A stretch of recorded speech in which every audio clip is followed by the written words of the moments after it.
The Senate will come to order. The chaplain, Dr. Black, will lead the Senate in prayer.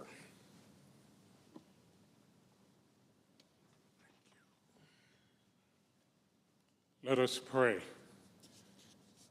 Eternal Spirit, the fountain of all goodness, thank you that you have us where you want us to be. Teach our lawmakers to take seriously their role in solving the problems of our times, that they may fulfill your purposes for their lives. Lord, continue to mold and inspire our senators. Use your sovereign wisdom to bring about good results from their decisions and from consequences beyond their control. Lord, give our legislators the courage to tell us what we need to hear, not what we want to hear. Make them willing to take political risk, to do the unpopular thing when it leads to justice and truth. We pray in your great name. Amen. Will you follow me in the Pledge of Allegiance? I pledge allegiance to the flag of the United States of America and to the republic for which it stands, one nation under God, indivisible, with liberty and justice for all.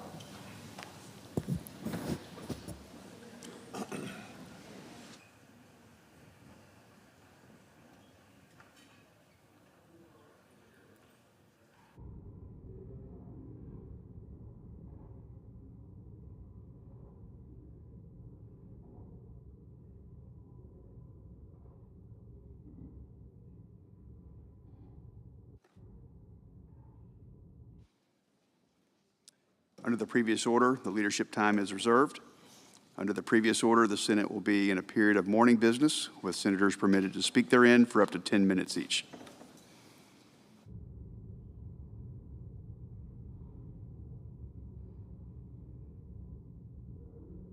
Senator from Iowa.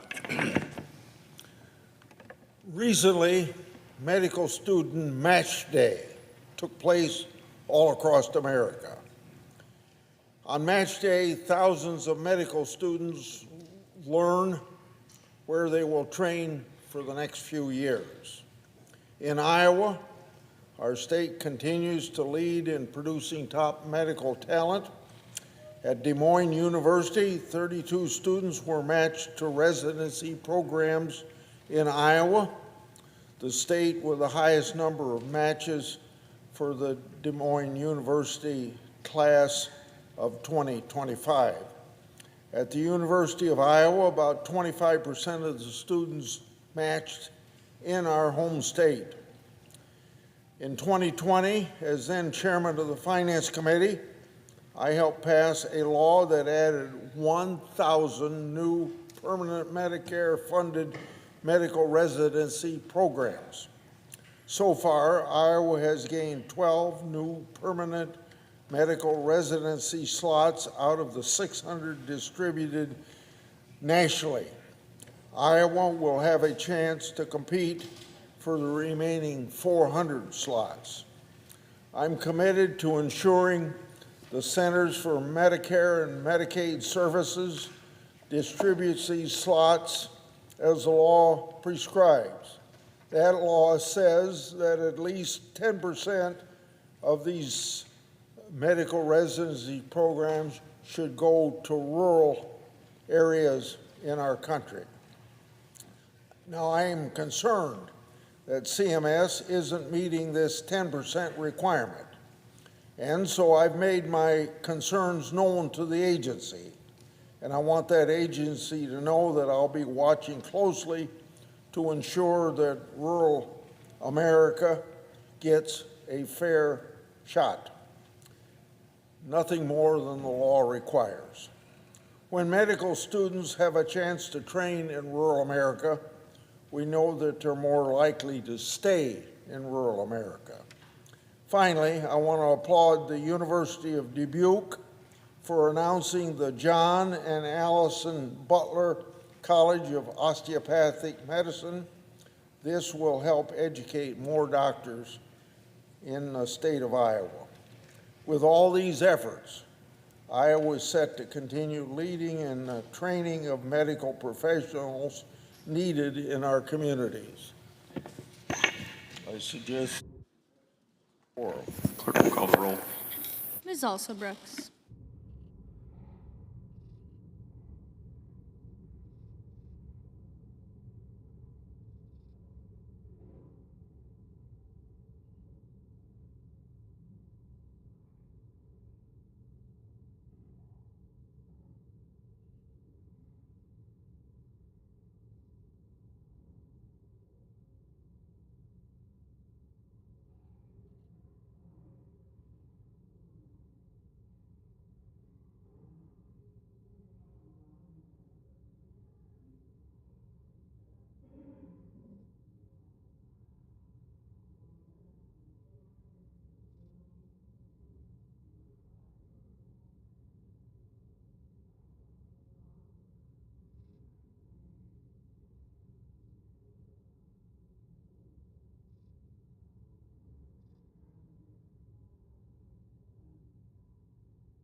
Mr. President. Majority Leader. Thank you, Mr. President. Mr. President, I understand that there's a bill at the desk that is due for... We are in a quorum call. I would ask unanimous consent the quorum call be suspended. Without objection. And I understand that there is a bill at the desk that is due for a second reading. The clerk will read the title of the bill for the second time. S 1582, a bill to provide for the regulation of payment stablecoins and for other purposes. Mr. President, in order to place the bill on the calendar under the provisions of Rule 14, I would object to further proceeding. The objection having been heard, the bill will be placed on the calendar. Thank you, Mr. President. Mr. President, this is Small Business Week, a time to celebrate the entrepreneurs and innovators in our communities, the farmers and ranchers, the sons and daughters carrying on the family business. These hardworking Americans are the backbone of our economy and a sign that the American dream is alive and working. Mr. President, small business is a big deal. And the Trump administration and Republicans in Congress are working hard to deliver for America's small business owners. One of our top priorities this year is making the 2017 Tax Cuts and Jobs Act permanent. TCJA did a lot for small businesses. Lower tax rates, the 199A small business deduction, and bonus depreciation and other investment incentives lowered small businesses' tax burden and encouraged them to invest in themselves, hire more workers, and in turn grow our economy. And that's what happened. After the Tax Cuts and Jobs Act passed, we saw businesses buying new equipment. They hired new workers. Paychecks got bigger. It was good for small business, good for American workers, and it led to a very strong economy before the pandemic. But, Mr. President, many of the law's provisions are expiring at the end of this year. And if we don't extend the Tax Cuts and Jobs Act, small businesses will face a $600 billion tax hike in 2026. Republicans do not intend to let that happen. But we don't just want to extend the TCJA's provisions. We want to give small businesses certainty by making these pro-growth tax policies permanent. Because permanence will encourage long-term investment, it will encourage growth, and it will maximize our economy's potential. According to one estimate, making the 199A deduction permanent would lead to 1.2 million more jobs per year. And that number would grow larger as the years go on. And that's just one pro-growth, pro-small business provision in the law. Mr. President, in addition to making the Tax Cuts and Jobs Act permanent, President Trump has also prioritized restoring American manufacturing. The tax code is a key part of that. Investment incentives like bonus depreciation help manufacturers purchase the latest technology and grow their workforce with good-paying jobs for the American people. And more manufacturing, more businesses and jobs here in America grows our tax base. And that means more revenue.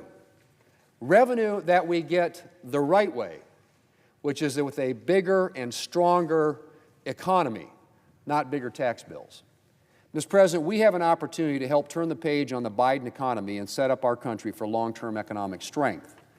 And we can do that by delivering on the President's tax priorities and making his first-term tax success permanent. Mr. President, another one of our small business priorities is regulatory relief. When I meet with South Dakota business owners, I often tell them to let me know how we can help, even if sometimes that means getting out of the way. And often that's what the government needs to do, get out of the way. And that's what we've been trying to do this year. Congress has blocked a number of burdensome Biden-era regulations through the Congressional Review Act. And we have more Congressional Review Act measures planned for this week. For example, we passed resolutions blocking Biden administration rules on commercial refrigerators and freezers and walk-in coolers. These are rules that would have driven up costs and reduced choices for small businesses. One standard had a payback period, if you can get this, of 90 years, meaning a small business would start saving money almost a century after purchasing an appliance. Mr. President, that's absurd. And it's just one example of the regulatory burdens Congress is working to lift off of the backs of small business owners. The Trump administration is also working overtime to rescind a host of bad Biden-era rules that would place heavy burdens on small businesses. Farmers, ranchers, and landowners will be pleased to know that the EPA has initiated a more collaborative process with stakeholders as it considers an alternative to the Biden administration's WOTUS rule, or Water of the United States. And the administration and Congress have been working to repeal anti-energy Biden regulations and unleash American energy dominance to ensure we have an affordable and reliable energy supply for years to come. Mr. President, strong small businesses mean a strong America. I'll always be grateful for the lessons I learned getting my start working in small businesses. During the summers, my parents, who were educators, ran a motel in my hometown of Murdo. And as is common in a lot of small businesses, the whole family helped out. Later on, my first job was as a busboy at the Star Family Restaurant. I later graduated to a cook. I learned a lot there, including what it took to keep the business running day to day and week to week. Mr. President, small business owners work hard in pursuit of their dream. They create opportunity and jobs, and they bear the heavy responsibility that comes with signing the front of a paycheck. I know that small businesses have been facing a number of challenges lately, and my aim is always to do everything I can to help. And I look forward to continuing to work with my Republican colleagues here in the Senate to support and strengthen small businesses. Because when small businesses succeed, Mr. President, we all succeed. Mr. President, I yield the floor, and I suggest the absence of a quorum. Clerk will call the roll. Ms. Alsobrooks.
Minority Whip. Are we in a quorum call? We are, I ask consent the quorum call be suspended. without objection. Mr. President, I didn't agree with former President George W. Bush on a lot of things, but I have repeatedly given him credit for making the United States the world's leader in stemming the HIV/AIDS epidemic in some of the poorest parts of the world. That was 22 years ago. The program is called the President's Emergency Plan for AIDS Relief, PEPFAR.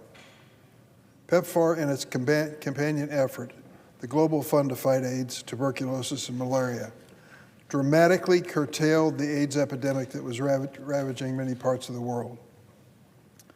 PEPFAR alone has saved more than 26 million lives. Thank you, President George W. Bush. Both of these programs provide retroviral drugs for those with AIDS, allowing them to continue to live productive lives and prevent the spread of disease at childbirth. They have been so effective that many have forgotten just how devastating AIDS was in many parts of the world. At one point, killing more than 2 million people every year and leaving 14 million orphans in sub-Saharan Africa. In some countries, life expectancy had dropped to 20 years. A few years ago, we took a look at the nation of Malawi. PEPFAR and Global Fund programs increased the number of Malawians living with AIDS and receiving treatment from 5 to nearly 90%. Thank you, President George W. Bush. These programs are not only the right thing to do, but also highly effective examples of American soft power. And until recently, a stark contrast to what China and the other nations in the world were doing.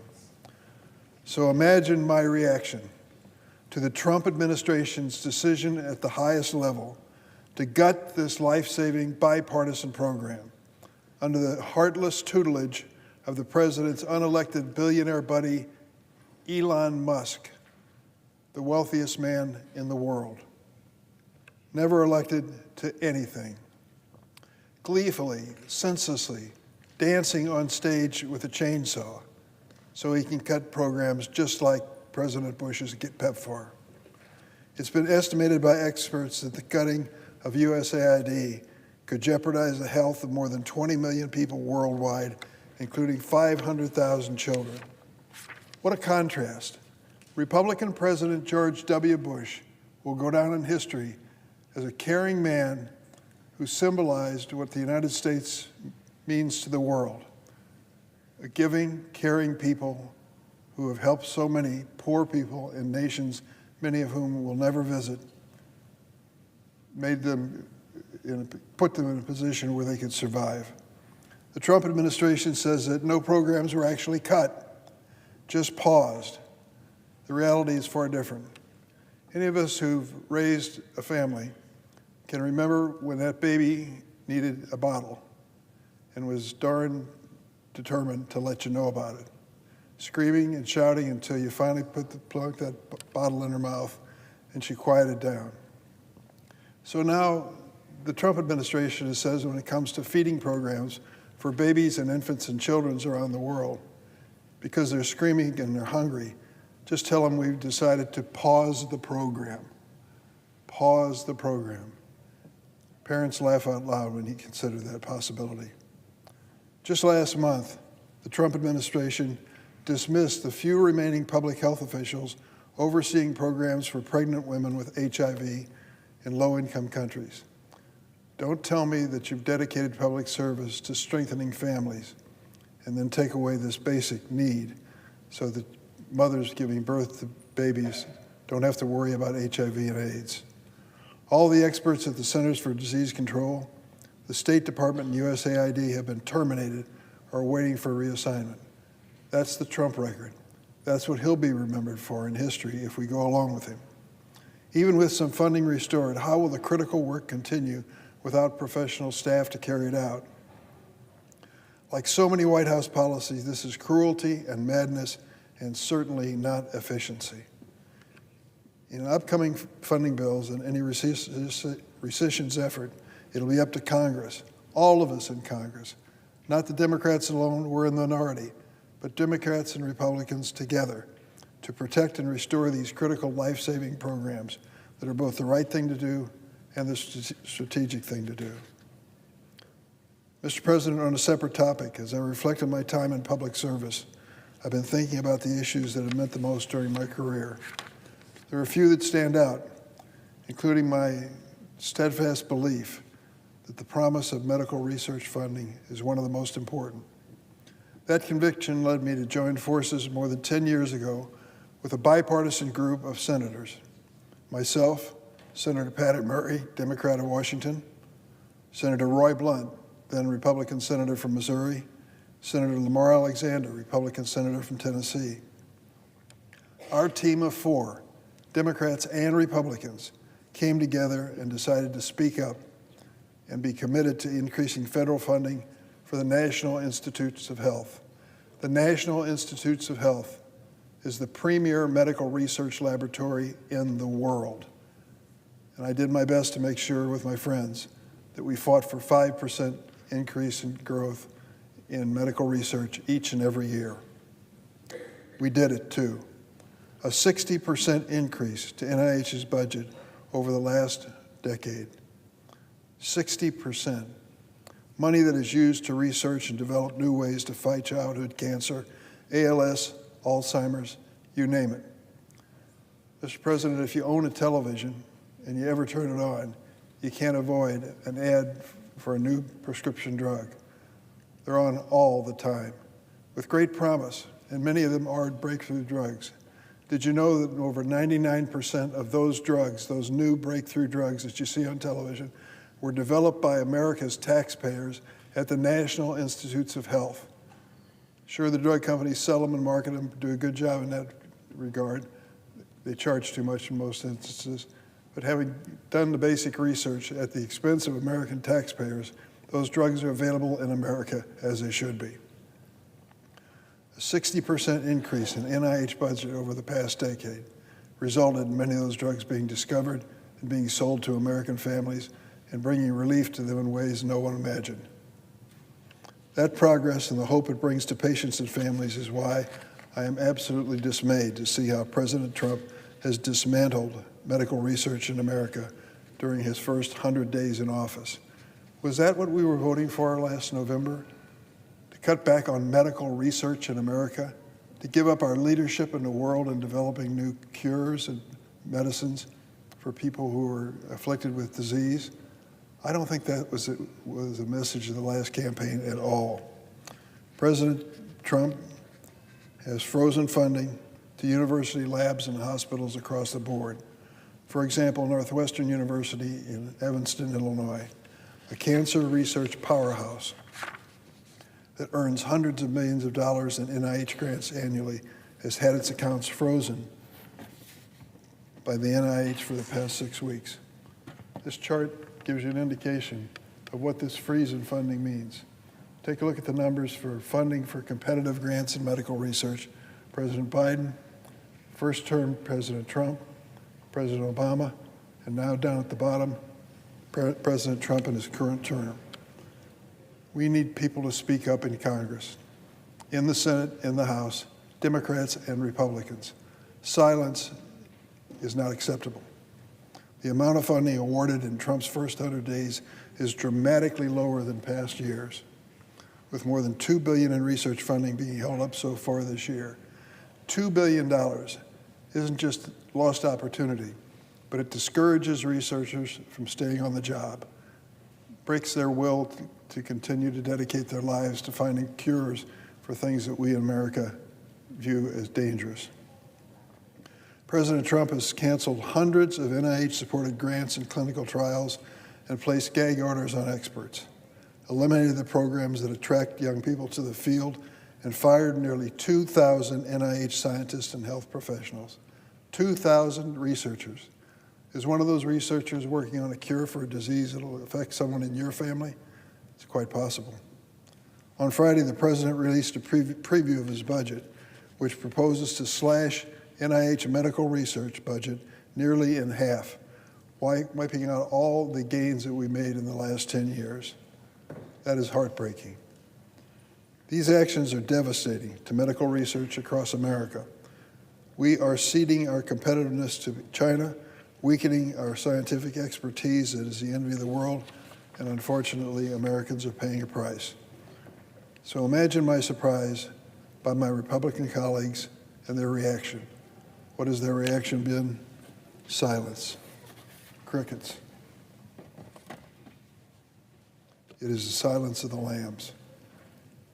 It only took 2 or 3 Republican senators in the past 10 years to join with Democratic senators, including myself, to make a dramatic difference in medical research.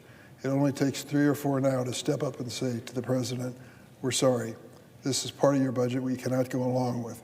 We are not going to walk away from medical research. We're going to stand together on a bipartisan basis because it means so much.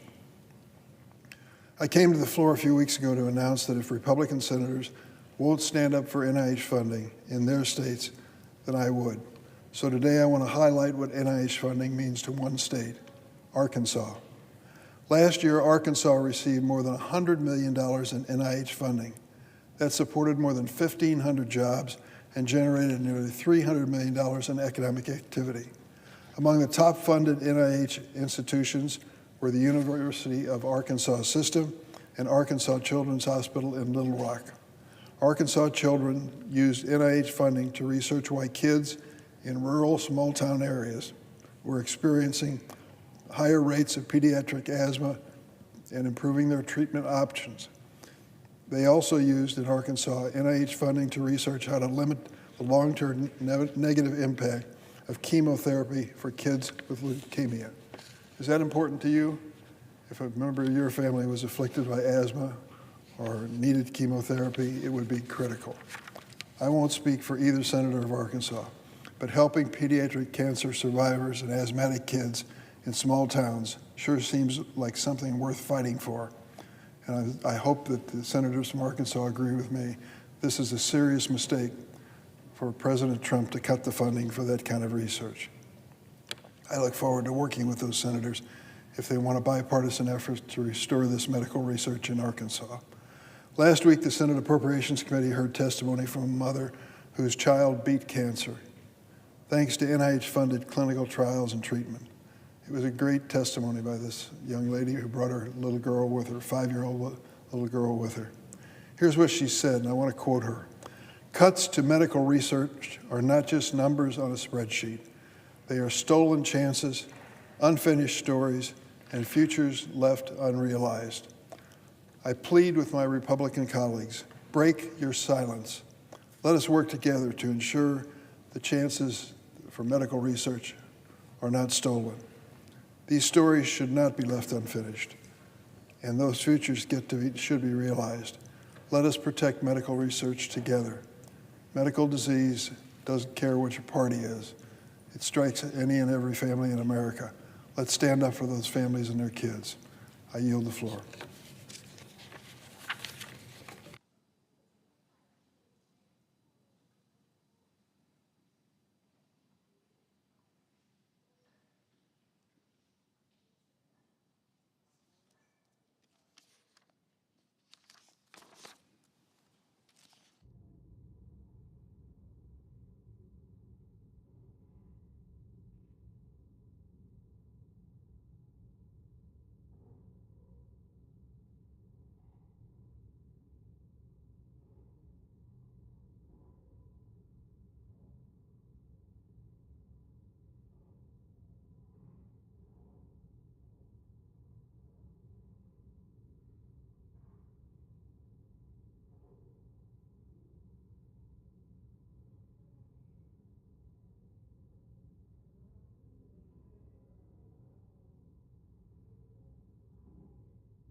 Madam President, The Democratic Leader.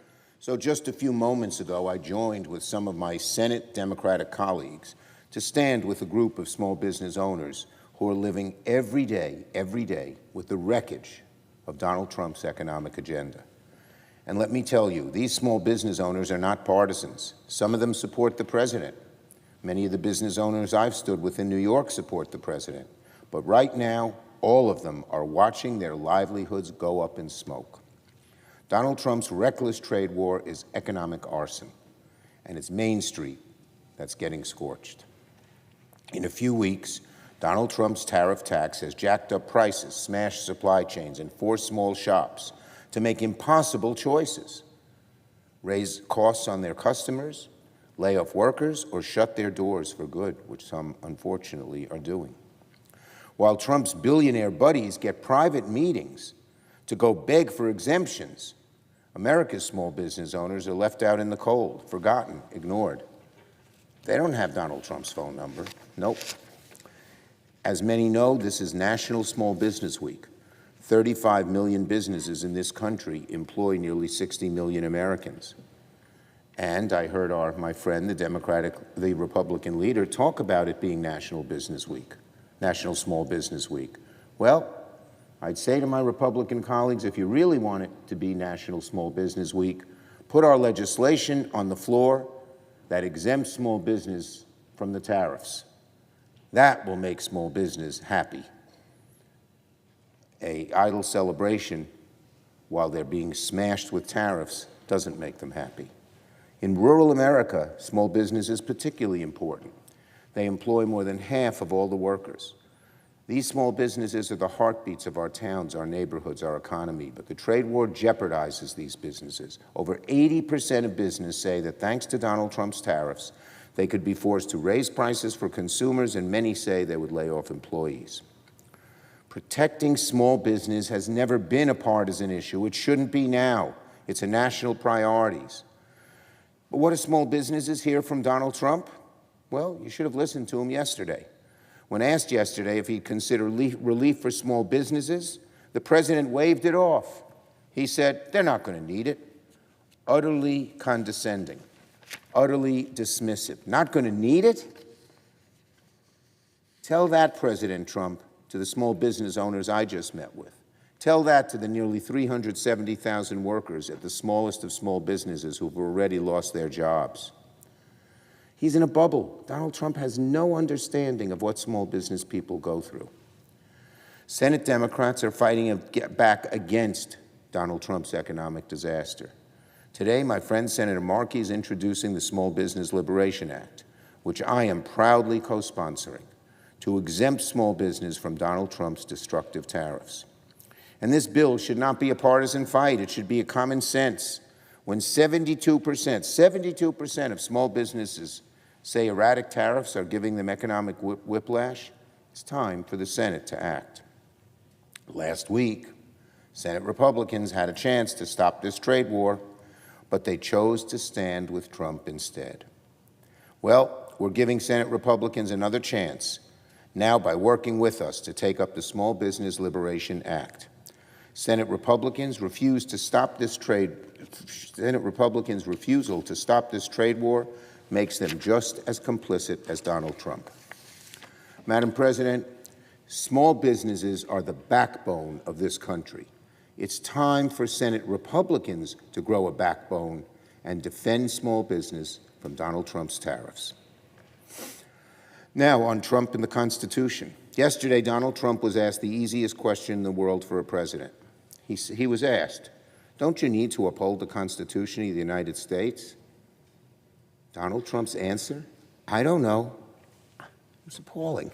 He doesn't know if he's supposed to uphold the Constitution. He swore an oath to that effect. He might have forgotten that. It's hard to imagine something more un-American than Donald Trump, the sitting president, saying he doesn't know whether he needs to uphold the Constitution. As I mentioned, just over 100 days ago, he raised his right hand, swore in front of the nation to preserve, protect, and defend the Constitution. But no president has done more to disregard the Constitution and buck the rule of law than Donald Trump. And now he plainly admits it, almost proudly. One of the traits of a dictator Madam President. One of the traits of a dictator is someone hostile to all forms of guardrails and accountability, who doesn't want to hear any dissent. Well, the Constitution is the ultimate guardrail, and Donald Trump thinks he doesn't need to obey it. Donald Trump is the embodiment of what the founders feared. Someone hostile, a president hostile to the rule of law, scared of debate, scared of opposition. He can't stand the idea of something restraining his power. So instead, he tries to crush anything he views as opposition. That's not strength. That's insecurity, deep insecurity. Donald Trump is putting our Constitution through the shredder, and Senate Republicans are totally silent. They're complicit. They're watching the Constitution be ripped up. They say nothing. Nothing. 10 years ago, Republicans would have been up in arms over the idea of a sitting president saying he doesn't know whether he needs to uphold the Constitution. Even a year ago, Republicans would have been up in arms had President Biden said, I don't know if he should follow the Constitution. So where's the outrage from my Republican colleagues today? This much is clear. You cannot be loyal to both Donald Trump and the Constitution. The two are like oil and water. The American people deserve to know where Republicans stand with the Constitution or with Donald Trump as he rips it to shreds. On Newark Airport. For months, and now especially this week, Americans flying in and out of Newark Airport have experienced increasing delays and disruptions. Airlines are canceling flights. There's a shortage of air traffic controllers. They're relying on 1990s technology in 2025. One Newark air traffic controller even said that flying into Newark is, quote, not safe, unquote. Keeping the flying public safe and our national airspace efficient is the responsibility of Donald Trump's FAA. They're failing spectacularly. So today, I am demanding a full Inspector General Office investigation into what happened at Newark so these problems do not get worse or spread to other airports around the nation. I'm demanding that the OIG investigate, the Office of Inspector General, investigate answers to these questions.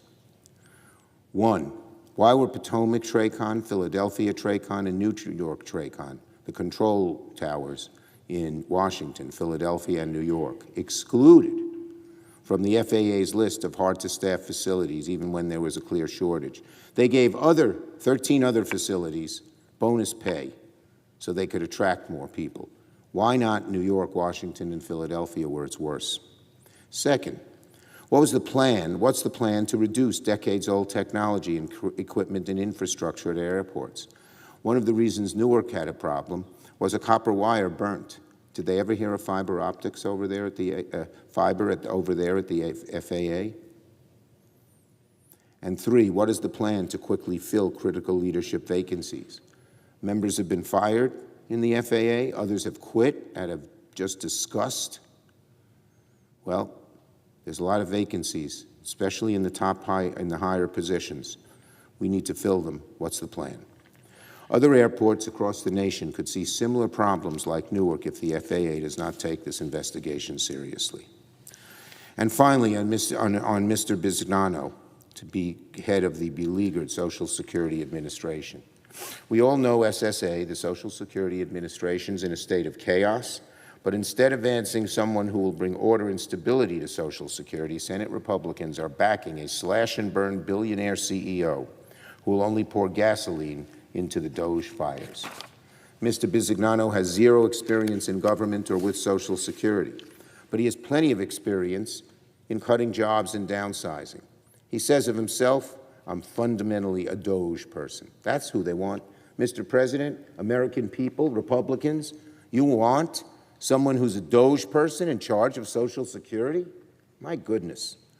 I can't think of a worse agency for Mr. Slash-and-Burn Bisignano to lead the Social Security Administration. That's his nickname, Slash and Burn. Every single Senate Republican who votes yes on Mr. Bisignano is voting yes to put Social Security benefits in jeopardy. Voting yes on Bisignano means voting yes on continuing the wave of office closings and mass layoffs. And what they're doing in Social Security, Doge and the Trump people, they're afraid to say they want to kill it, so they try to strangle it. close offices, longer wait times, phone lines disrupted, emails disrupted. Mr. Bisignano's nomination is another reminder that Donald Trump's chaos is made possible thanks to the complicity of Senate Republicans. They could stop the attacks by DOJ if they wanted. They could halt terrible nominees if they wanted, but every Senate Republican, every time, who has a chance to side with the American people instead sides with Donald Trump. They're doing it again with Mr. Bisignano's resignation. The Senate should reject the nomination of Mr. Slash and Burn, or else the chaos we've seen from DOJ will only get worse. I yield the floor. The senator from Rhode Island. Madam President, I'm pleased to supplement the remarks of our distinguished leader with respect to Social Security. Rhode Island has, I believe, the largest participation per capita of Social Security in the country. Social Security is what brought American seniors out of poverty into a distinguished and fair retirement, and it really matters that we defend it and that Social Security remain unbroken. The threat is pretty clear. The president keeps talking about imaginary fraud. Why would you talk about imaginary fraud in the system unless you have some motive? And it wasn't just him. Elon Musk talked relentlessly about fraud in the Social Security system. The Secretary of Commerce went a mile out of his lane to add a shot at Social Security being riddled with fraud, and then the president went to the other building, the other end of the building there, stood at the rostrum of the House and lied to the American people, flat out lied to the American people about Social Security fraud. He let Elon Musk call it a Ponzi scheme as well. This is a battering ram of misinformation and disinformation, and it doesn't happen without a motive. And the motive here is to degrade public confidence in Social Security. At the same time, you send what I call your little muskrats. You send your muskrats into Social Security to disrupt its operations so that you have the rhetorical attack happening over here, and then you begin to have Social Security fail because you broke it and get what has been referred to as an interruption of benefits, an interruption of benefits. And then you also have your private equity people and your tech bros over there so that when the interruption of benefits happens, they can come in, swoop to the rescue of the problem that the administration caused, and next thing you know, what have you got? Privatized Social Security with private equity guys and tech bros running the show because thousands of the employees who know how to run the Social Security Administration have been forced out. That's the concern, and it's a very real concern. I want to give Mr. Bisignano good marks for saying that he's not going there. He said that he will not privatize the agency, will not. He said that under his leadership, the Social Security Administration will remain a government agency and remain an agency that is run for the benefit of the American people and benefit recipients. Now, the problem is, I find nominations statements hard to believe up against the power of that pressure from the White House and from Musk and from the Secretary of Commerce and from whoever else is trying to accomplish the Republican extremist goal for decades of getting rid of Social Security. So I was a no vote in committee. I'm going to be a no vote out here. I hope very much that I'm wrong. But I also hope very much that Secretary Rubio would stand up for Ukraine and that he'd be an anchor as Secretary of State to defend Ukraine against the predatory, brutal, criminal war crimes of Vladimir Putin. But what we've seen instead has been the Putinization of our strategy to Ukraine. And the Secretary of State has been entirely complicit in it from all the signs that I see.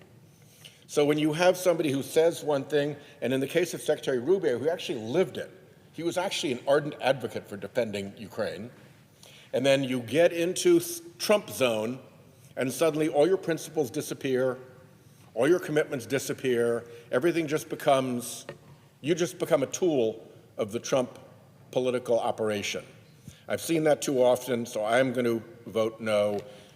We need, as a Senate, to send a clear message that Social Security is inviolable, that it is a promise amongst us all as Americans to protect our seniors, to protect ourselves when we get to that age, and that no one will be allowed to break it. And one of the things I'm going to ask is to make sure that we go into Social Security's databases and make sure that those muskrats, when they went in there, didn't do any permanent damage, didn't set off mines to go off later, and didn't leave back doors for the information to be exfiltrated out to private sector folks for whom it's as good as gold. I'll say one last thing, and that is that Mr. Bisognano said he would work with me on the benefit cliffs, where you're fine at full benefits, and then one little thing happens, you miss one little mark, and it's a complete crash. There's a better way to deal with it. Benefit cliff smoothing is a technical thing. He promised he would work with me. I intend to hold him to that promise. And my friend, Mr. Cornyn, the senator from Texas, has been patiently waiting, so I will yield the floor now to him.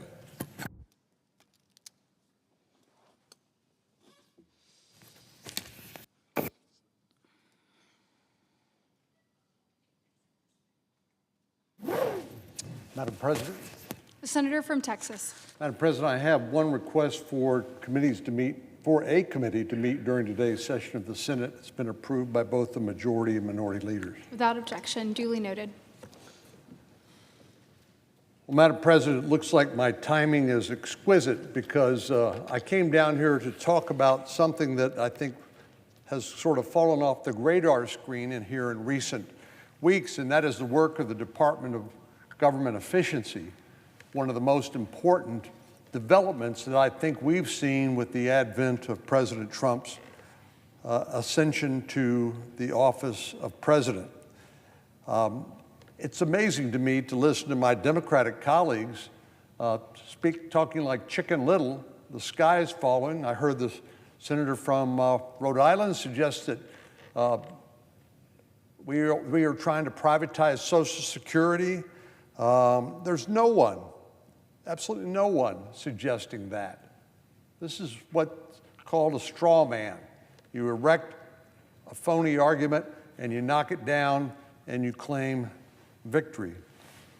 The truth is that Mr. Musk and the Department of Government Efficiency should be applauded for their efforts to root out waste, fraud, and abuse. And you would think taxpayers, the same taxpayers our colleagues represent in their states, would applaud this effort. I can't think of a more difficult but important goal than helping the government find efficiencies and reduce spending. Because if we reduce spending, two things happen. Either we've reduced the taxes that are taken from the hardworking families that produce the revenue by which government operates, or we eliminate or reduce the amount of debt that the federal government accrues, which right now is at an unsustainable level. To me, both of those things are positive. Restricting or limiting the amount of money that comes from the taxpayer,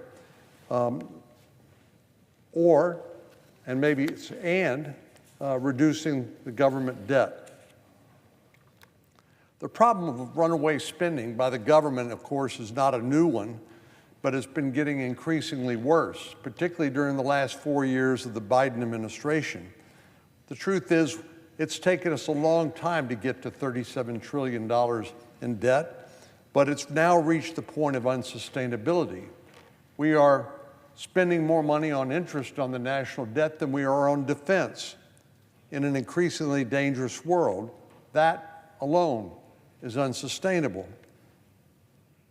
But Ronald Reagan described our spending problem back in 1984 when he said these famous words. He said, We could say they spend money like drunken sailors, but that would be unfair to drunken sailors, which just about sums it up.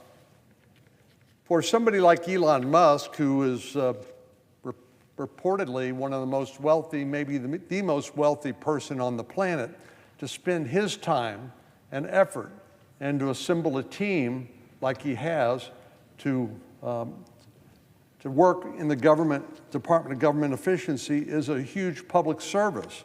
And I'm grateful to Elon Musk, who's volunteered his time, as well as recruiting others, to help the United States government deal with its spending addiction and to try to help it get clean, certainly much worse than a drunken sailor.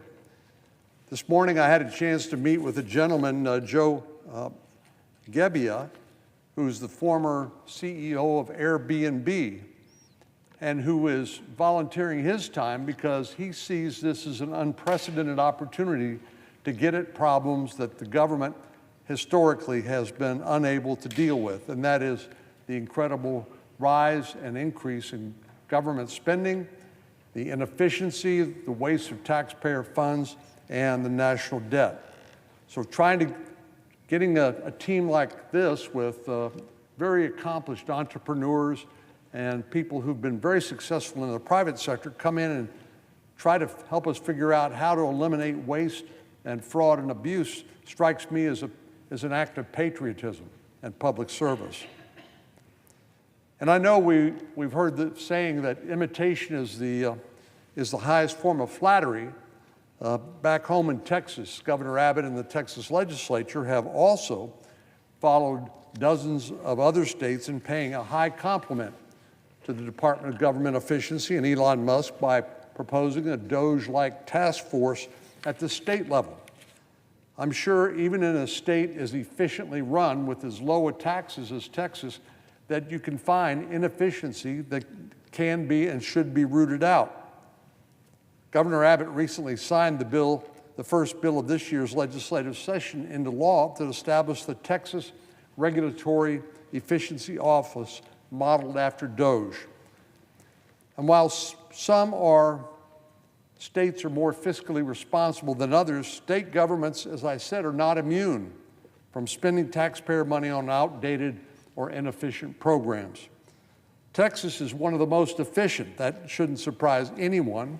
We have the 4th lowest state taxes in the country, and we've been ranked one of the lowest spending states in terms of state spending per capita.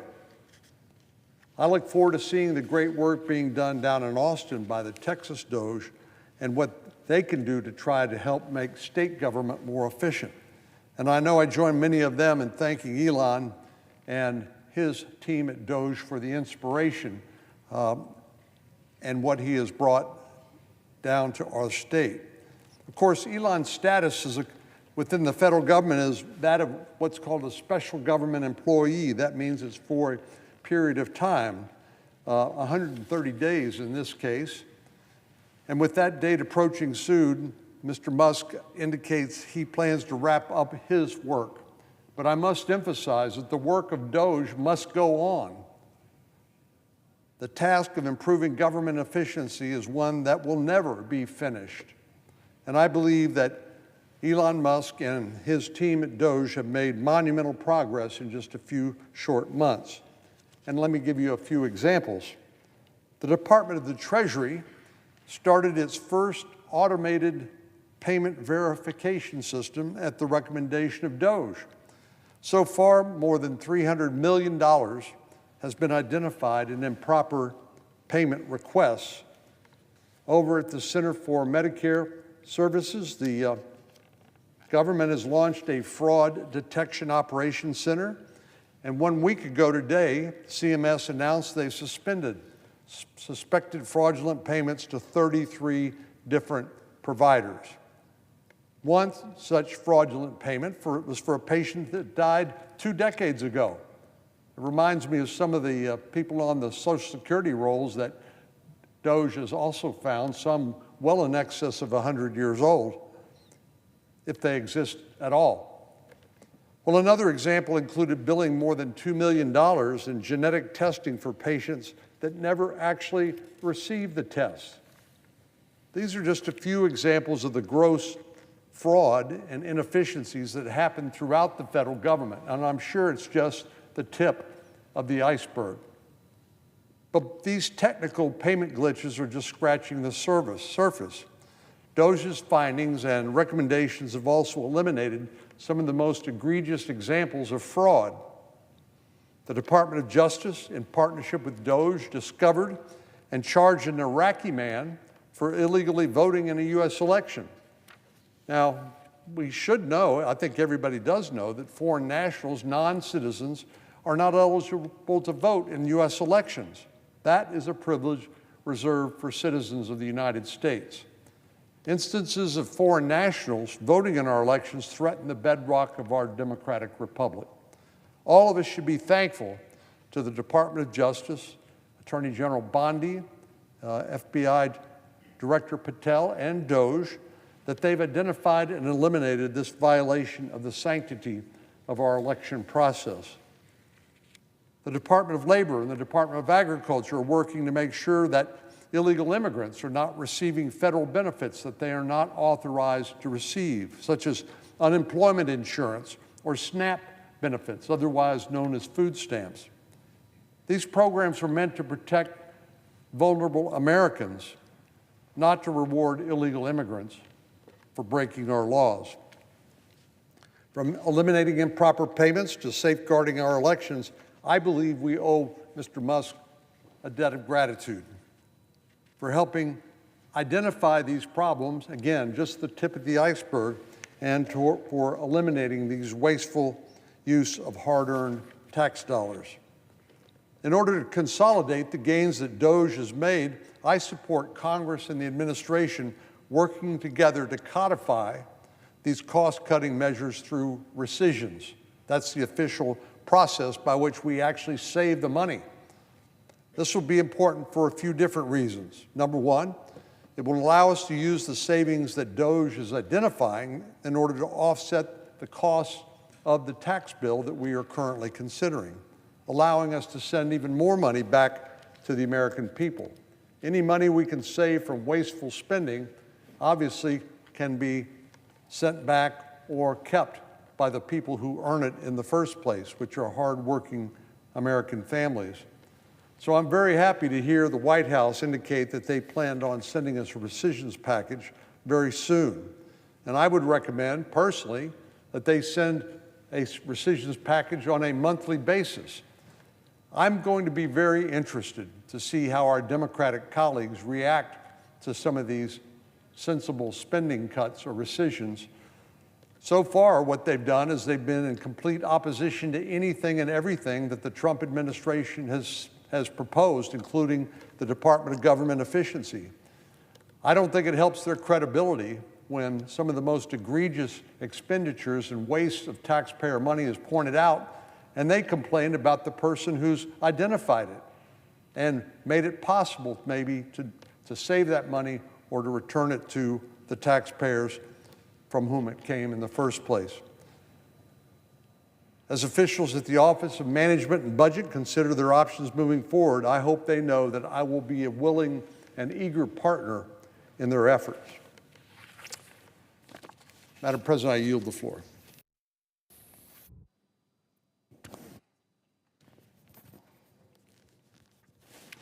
John Cotton had his son. Madam President. The senator from Massachusetts. Thank you, Madam President. So Donald Trump and Elon Musk are taking a chainsaw to Social Security.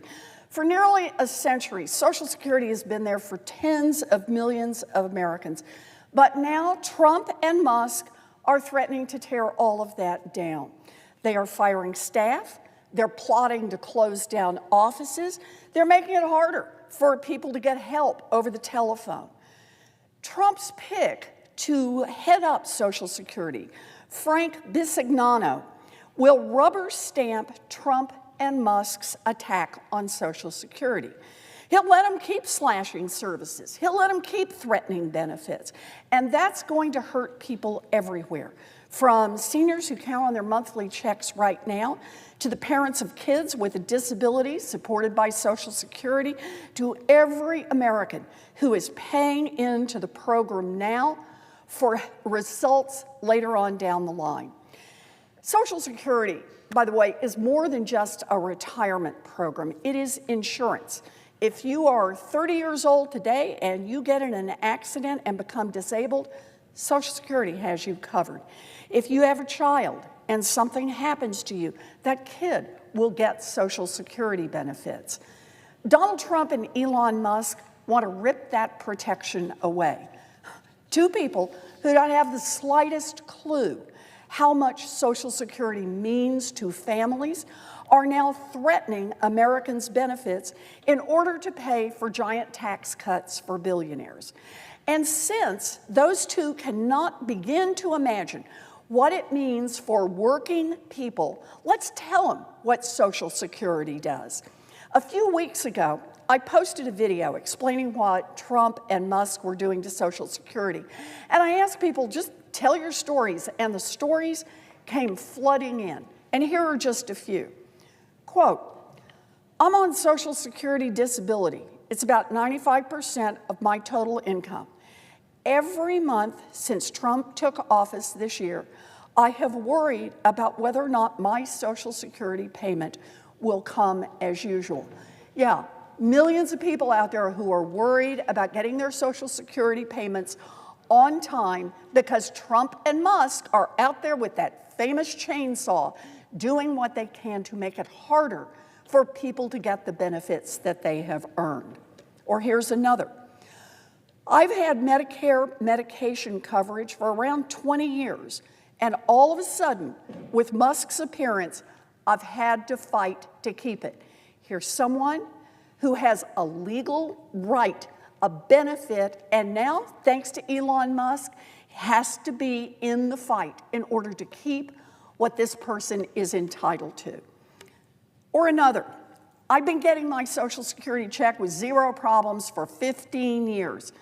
Last night, I was so worried about me not getting a check that I stayed up to the early morning hours to make sure it was in my account. Thanks to Trump and Musk, I worry if I will be able to pay my rent every month. Since Trump has been in office, it's been extremely stressful. Yeah, that's the stress people are feeling about whether or not they will have access to the money that they invested year after year when they were working, the money that they earned, their Social Security benefits. Or another, we have a son born with Down syndrome, and we are now retired, depending on our Social Security for the three of us, for food, utilities, clothing, medical services, things that we worked for all our lives, only to have billionaires come in and take what little we have to live on away. Yeah, the billionaires may not care about Social Security, but here's someone who depends on it every day. Or another, I'm about to turn 65 and have had a nightmare of a time trying to even talk to a real human being at the Social Security office. It's been just a series of dead ends and mistakes piled atop confusion. And boy, there's the heart of it. Donald Trump and Elon Musk can't legally cut Social Security benefits, but what Trump and Musk are now doing is cutting access to being able to get your Social Security benefits started, which has a very similar effect for people who don't get what they earned all their lives. Or here's another. I had cancer at 52 years old, stage 4 uterine cancer. I spent more than a year fighting cancer. I am currently 66 years old and fighting the chronic pain from the chemicals they use to treat the cancer. I rely on my Social Security to survive. What am I going to do? This is what's happening in America now because Donald Trump and Elon Musk are taking a chainsaw to Social Security. Or another, I'm 71 years old and work part-time as a data technician in dementia research. So my Social Security benefits supplement my income. I'm anxious that eventually I, too, will have my Social Security check delayed or stopped altogether. Or another, we all need Social Security to survive as a nation. I myself have been having it drawn out of my paychecks for over 40 years, but haven't retired yet and will need it shortly. My only hope is that it's still there when I need it. We earned that right to collect this money and will not let a bunch of billionaires take it from us. Amen. I have worked since I was 16 years old, and now I am 71, but I still work part-time. It goes without saying that I need my Social Security benefits to survive, and since Trump and Musk took over, I don't know from 1 month to the next what might happen. So scary now. This is what Donald Trump and Elon Musk are doing to people who are counting on Social Security. Or another, I only get $25,000 yearly from Social Security, and it constitutes more than half my income. I have a small pension from the company where I worked for 40 years. If I lose my Social Security, I'll have to support myself and my sister who cannot work. I don't have much in savings due to continuing medical expenses over the years. We need my Social Security to survive. I'll say that again. We need my Social Security to survive. Or another, I'm a Social Security employee, and I just want to say thank you for standing up for the programs SSA runs and the beneficiaries. It is true, it's been becoming harder for people to access their benefits, but also for other services, such as getting their Social Security card replaced. There are some days where people are waiting for 8 hours just to talk to a customer service representative, or they don't even get the call back and have to call again the next day to have an issue resolved. That's if they have the time to call the next day. That is testimony from the front lines from someone who works at the Social Security Administration, lines that are 8 hours long. Or another, I went to a Social Security office yesterday because I needed to change my direct deposit for my monthly benefits. The doors were locked. All the booths were shuttered. Sign on the door said, quote, by appointment only. And there was a number to call, which I did. The automated system put me on hold, and the recording said 15-minute wait. And after time passed, the recording said I would be helped as soon as possible. Then said they were receiving higher than normal call volumes. After several rings, the recording said, leave a message, which I did, and someone will return your call. But that hasn't happened yet. As I sat outside that office, another person walked up and said he heard that we have to go into the office in person to show our ID or lose our benefits. Then realized the door was locked. Now I am very concerned that I might not get my benefits in the future. So, Donald Trump and Elon Musk, that is what your attack on Social Security means for Americans.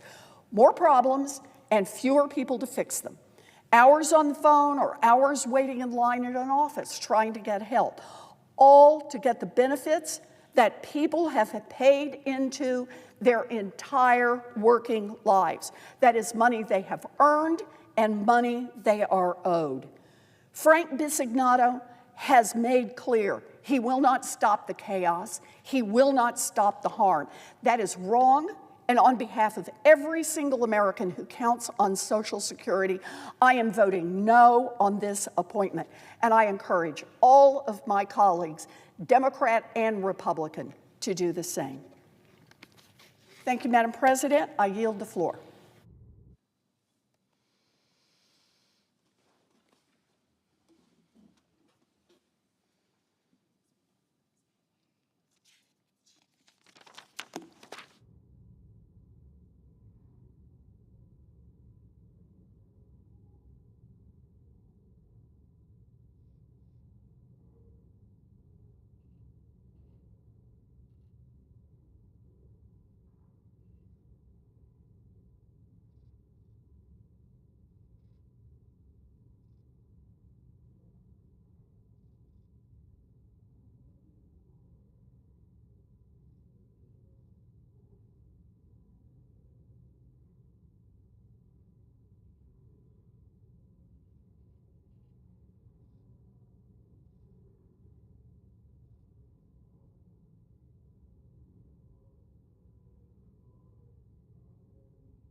Madam President.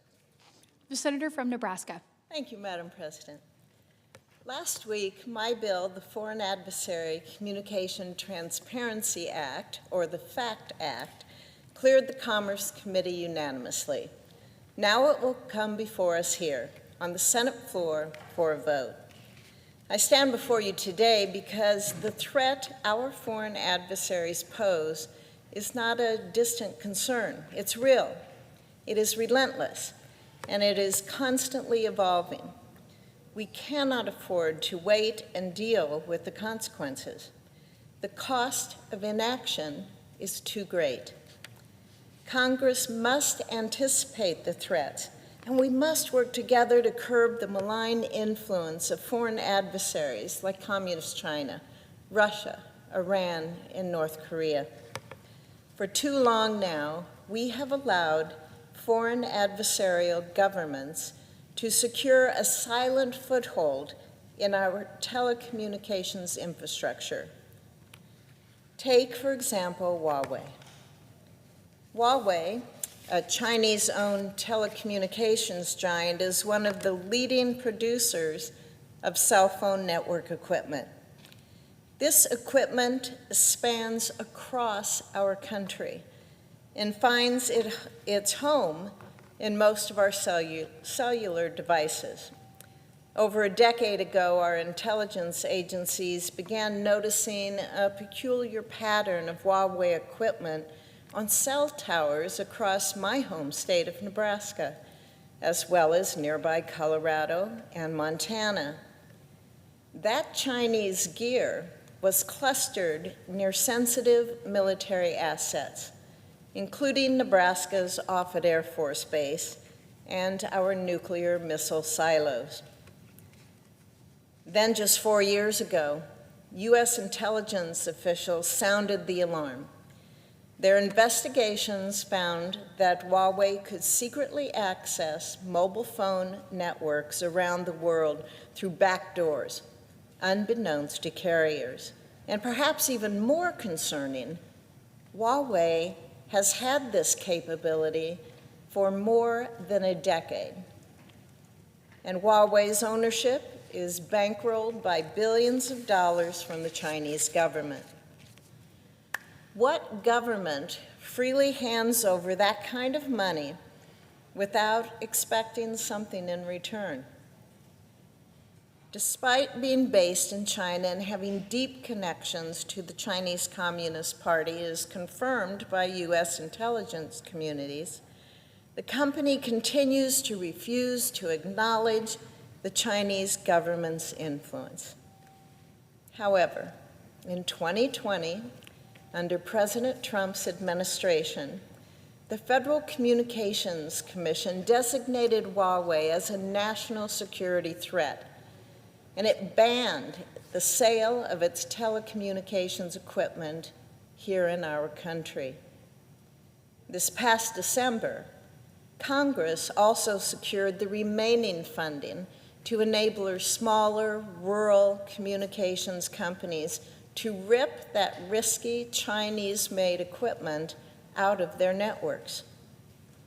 In 2022, the Justice Department charged 2 Chinese intelligence officers with an unsettling crime, attempting to obstruct a federal investigation into Huawei by stealing sensitive case material from a United States District Attorney's office. Colleagues, I pose you this question. Why would the Chinese government go to such lengths to interfere in a case involving a so-called private company in which they have no stake? Well, they wouldn't. While recent actions to curtail Huawei equipment and those from other high-risk Chinese firms are steps in the right direction, they don't go far enough. We must have far greater transparency about which companies holding federal communication licenses and authorizations also have influential ties to foreign adversarial governments. And we must look deeper. at who has this access and how many more companies like Huawei are out there. Companies like Huawei must be stopped. We can no longer permit authorization regimes. We can no longer permit authoritarian regimes like China to infiltrate our networks and lurk in the shadows, waiting for the opportune moment to strike. It is not enough to brace ourselves for the aftermath of disaster. We must root out the threat before it has time to fester. The reality is this: our foreign adversaries have stakes in numerous companies operating freely and legally within the United States. Yet, in many cases, the public remains unaware which companies are owned, wholly or partially, by these adversaries. That's why today I call upon the Senate to pass my FACT Act, which takes a much-needed step to strengthen our visibility into our telecommunications market, to weed out that access that we have seen from these malicious adversaries. Because the first step in defending our national security, it's understanding the threat. My bill directs the Federal Communications Commission to publicly identify these companies, the ones that have that FCC license or authorization, that are owned by foreign adversarial governments. Under the FACT Act, companies with foreign ties will no longer be able to operate in secrecy, and they will no longer be able to conceal their financial backers or obscure their true loyalties. Huawei should serve as a warning. China is on the offensive to undermine the security of America's communications. An attack on our networks is a direct attack on the United States, and it is not one that we should tolerate. Thank you, Madam President. I yield the floor.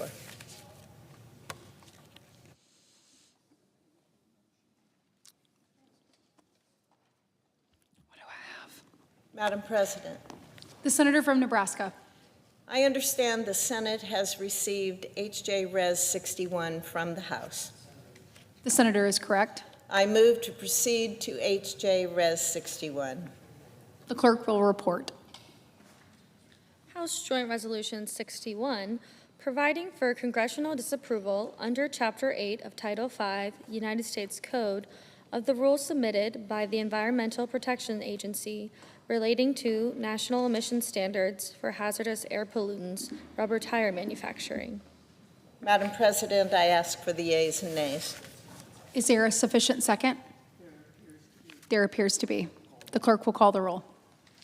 Ms. Alsobrooks, Ms. Baldwin, Mr. Banks, Mr. Barrasso, Mr. Bennett, Mrs. Blackburn, Mr. Blumenthal, Ms. Blunt Rochester, Mr. Booker, Mr. Bozeman.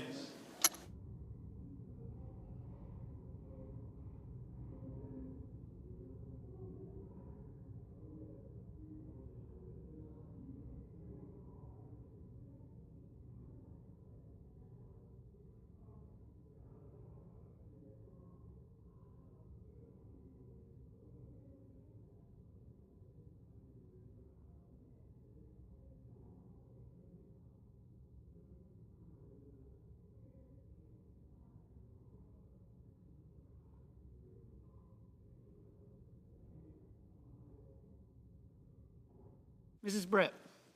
Aye. Mr. Budd. Ms. Cantwell. Mrs. Capito.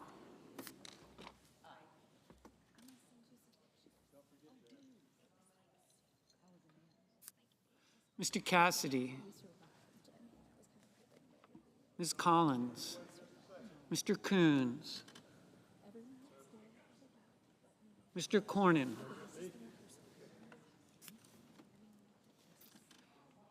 Ms. Cortez Masto. Mr. Cotton. Mr. Kramer. Mr. Crapo.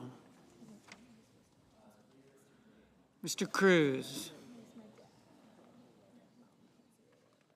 Mr. Curtis. Mr. Daines.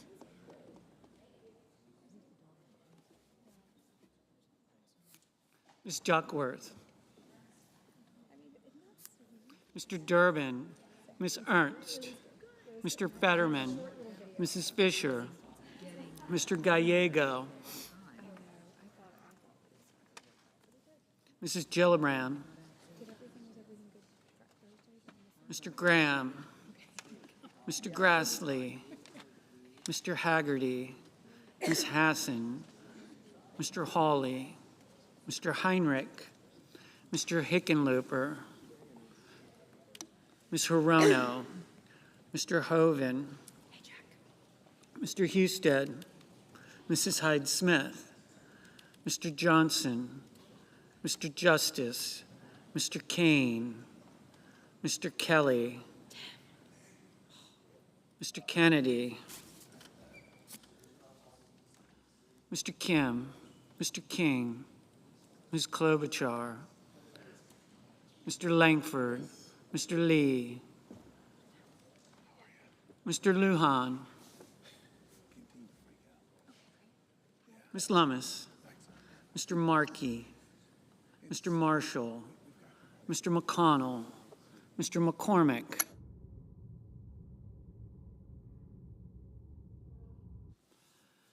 Mr. Merkley.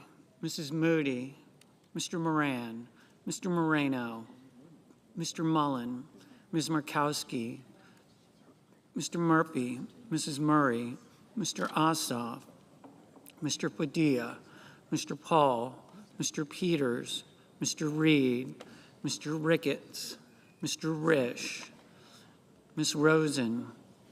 Mr. Rounds. Mr. Sanders. Mr. Schatz. Mr. Schiff. Mr. Schmidt. Mr. Schumer. Mr. Scott of Florida. Mr. Scott of South Carolina. Mrs. Shaheen. Mr. Sheehy. Ms. Slotkin. Ms. Smith. Mr. Sullivan. Mr. Thune. Mr. Tillis. Mr. Tuberville. Mr. Van Hollen. Mr. Warner. Mr. Warnock. Ms. Warren. Mr. Welch. Mr. Whitehouse. Mr. Wicker. Mr. Wyden. Mr. Young.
Senators voting in the affirmative: Banks, Bozeman, Britt, Capito, Crapo, Ernst, Fisher, Haggerty, Hyde-Smith, Johnson, Justice, Marshall, McConnell, McCormick, Moran, Schmidt, Scott of South Carolina, Tuberville, Warner.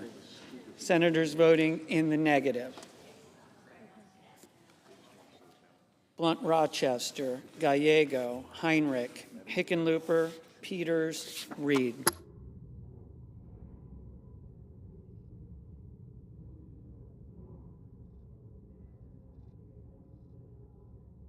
Mr. Husted, aye.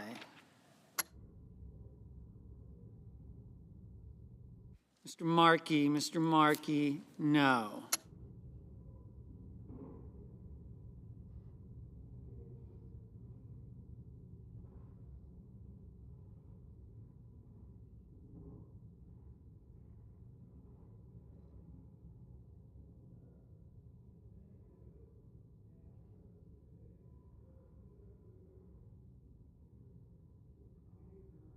Mr. Hoven, aye. Mr. Mullen, aye.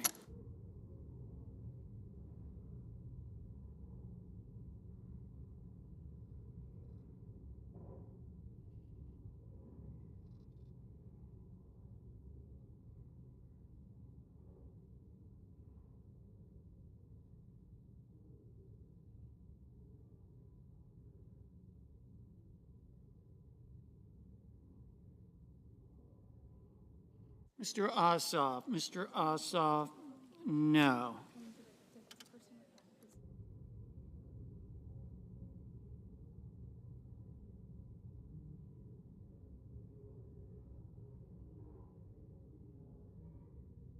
Mr. Budd, aye.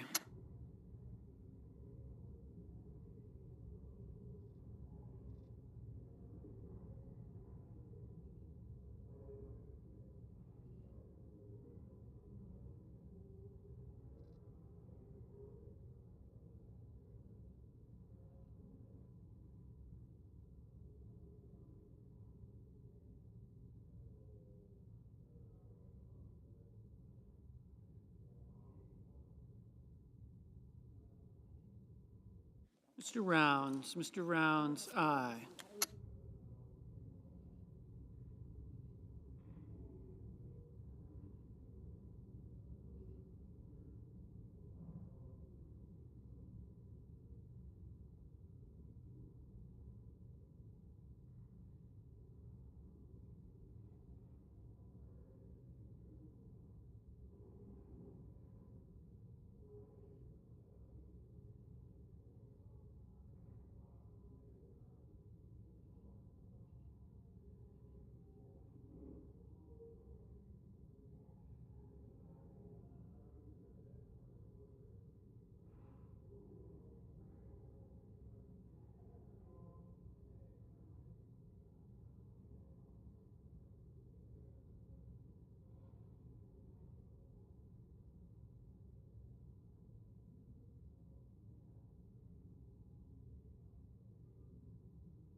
Mr. Sheehy, aye. Mr. Wyden, no.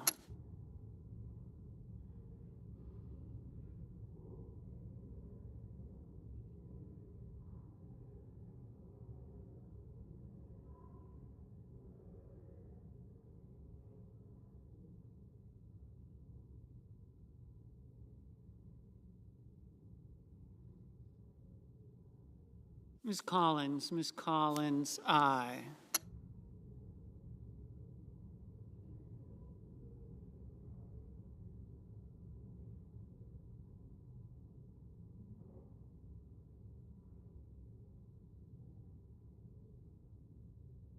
Ms. Klobuchar, no.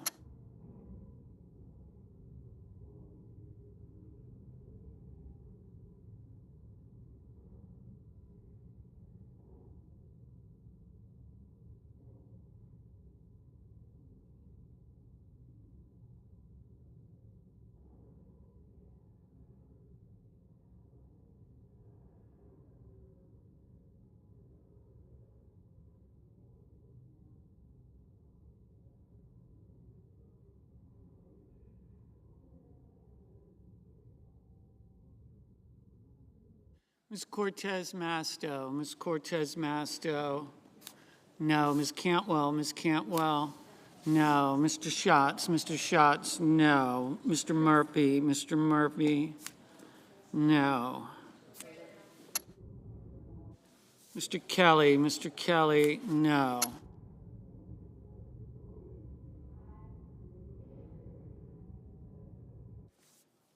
Mrs. Blackburn, Mrs. Blackburn, aye. Mr. Durbin, Mr. Durbin, no. Ms. Baldwin, Ms. Baldwin, no. Mrs. Gillibrand, Mrs. Gillibrand, no. Mr. Daines, Mr. Daines, aye. Mr. Kim, Mr. Kim, no.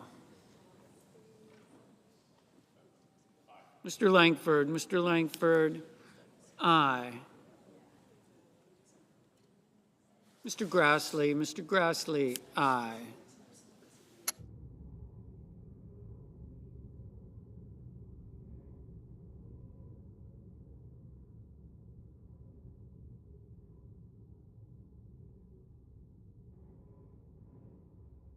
Mr. Cornyn, aye. Ms. Lummis, aye. Mr. Kramer, aye.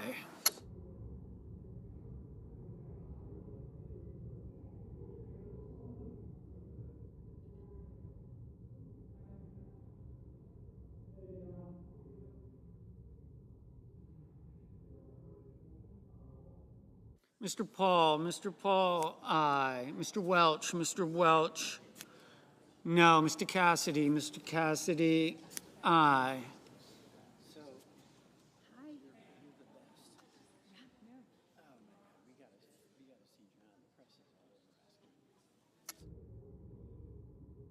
Mr.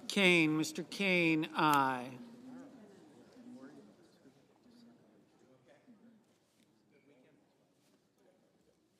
Yep. Mr. Thune, aye. Mrs. Moody, aye.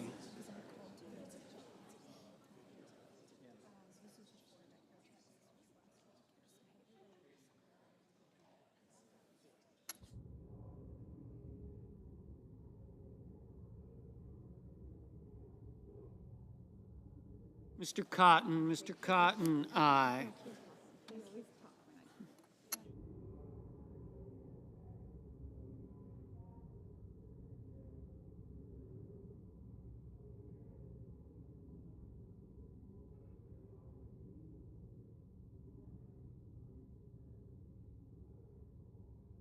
Ms. Smith, no.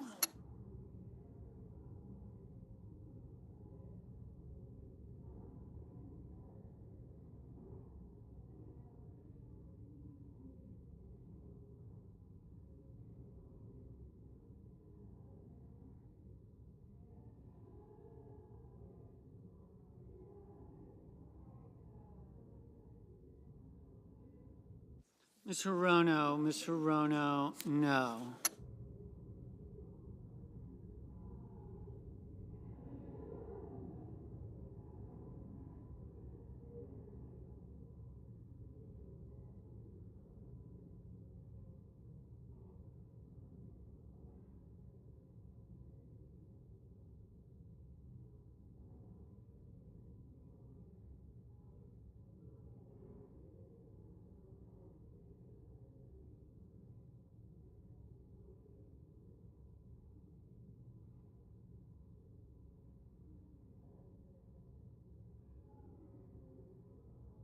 Ms. Also Brooks, no.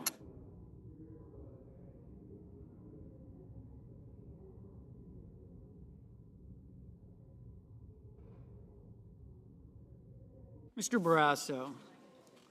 Barrasso, aye.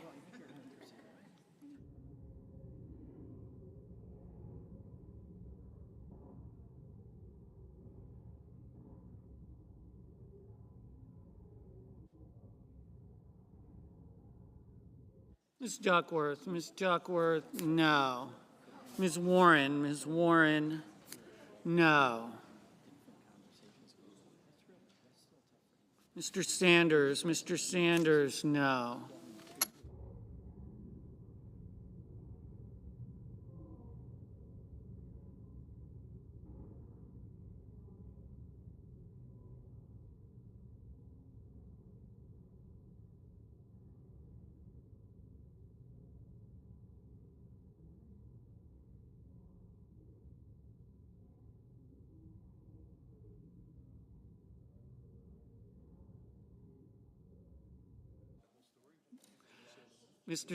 Mr. Scott of Florida, aye.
Mr. Schumer, no.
Ms. Rosen, no. Mr. Schiff, no.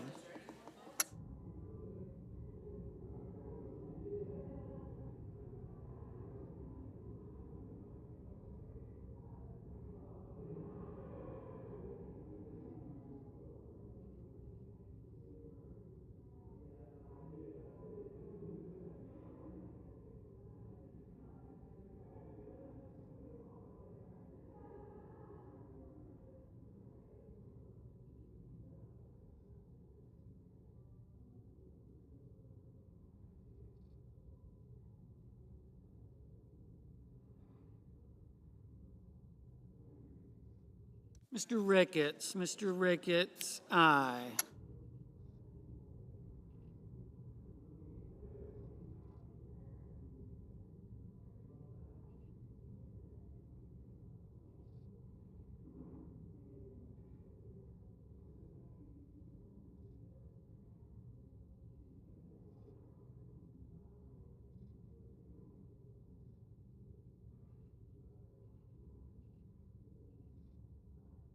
Mr.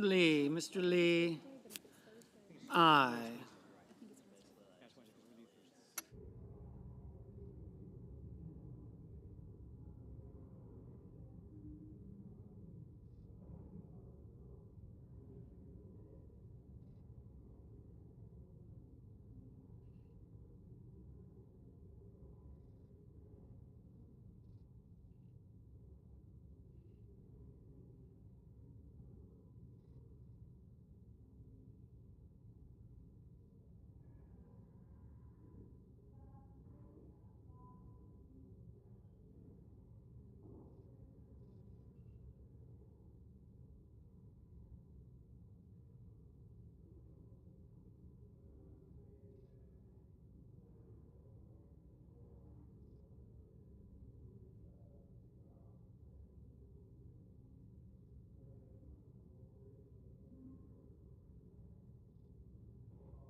Mr. King, no.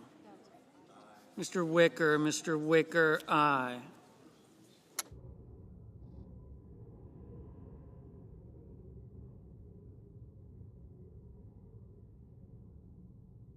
Mr. Curtis, aye.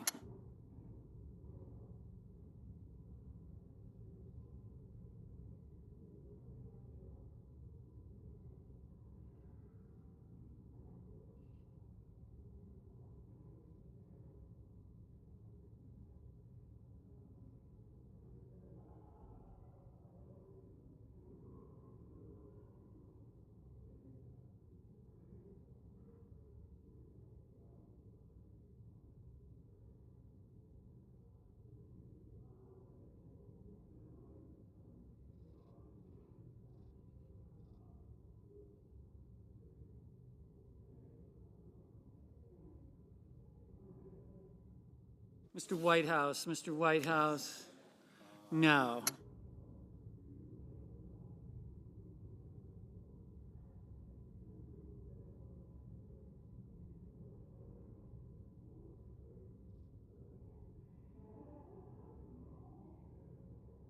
Mr. Van Hollen, no. Ms. Hassan, no.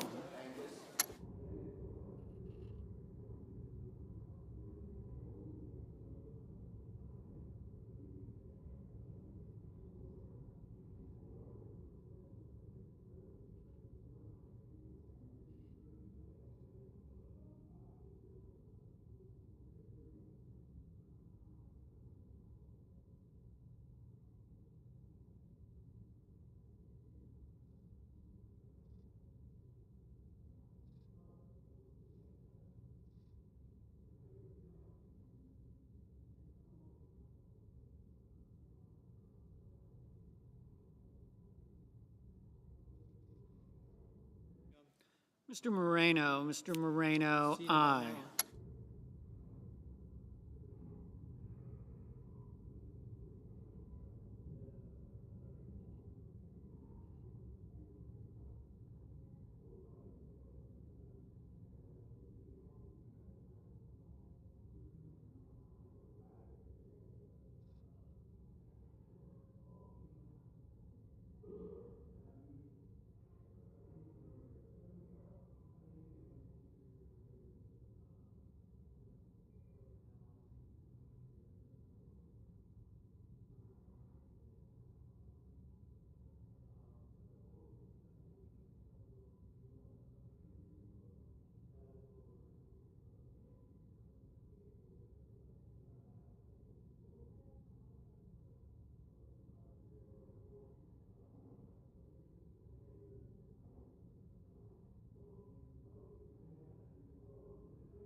Mrs. Shaheen,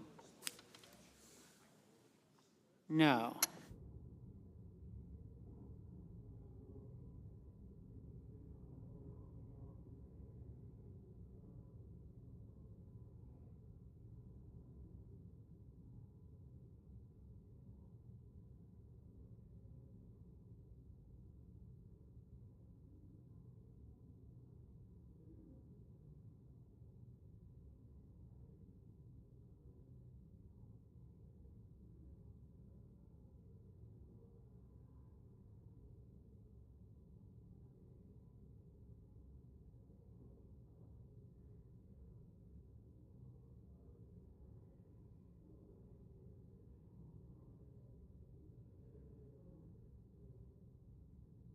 Mr. Blumenthal, Mr. Blumenthal, no.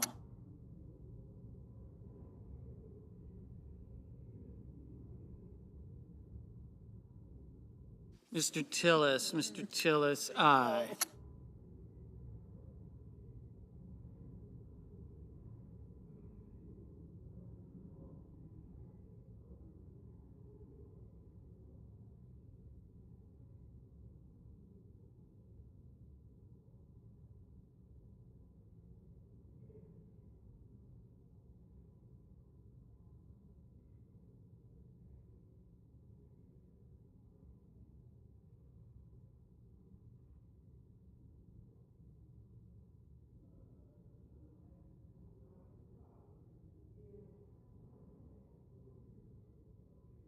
Mr. Kennedy, aye.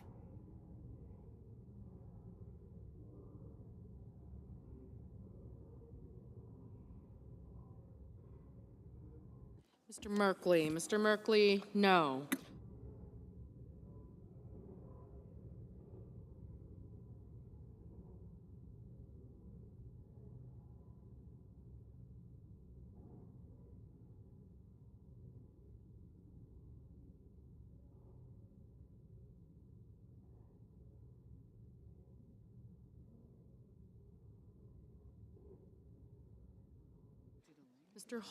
Mr. Hawley, aye.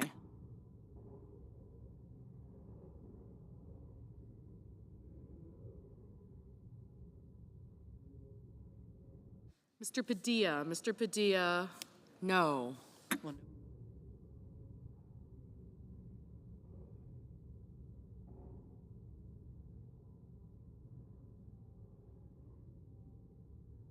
Mr. Bennett, no.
Mr. Lujan, no.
Mr. Sullivan. Mr. Sullivan, aye.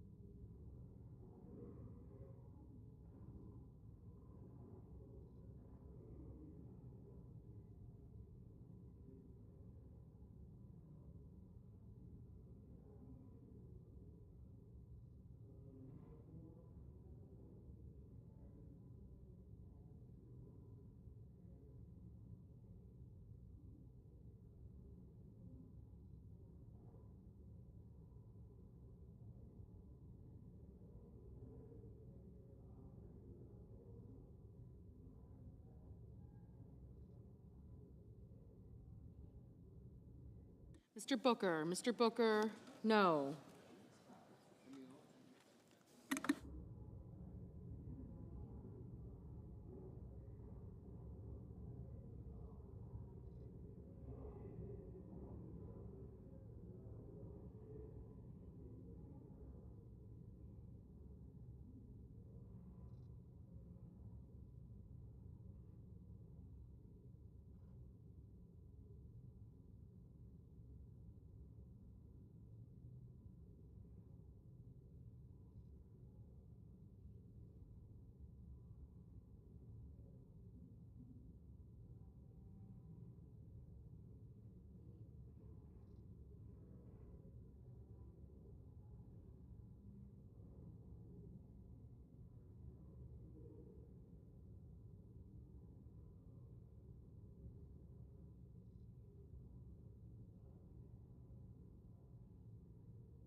Mr. Coons. Mr. Coons, no.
Mr. Graham. Mr. Graham, aye.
Ms. Slotkin. Ms. Slotkin, no.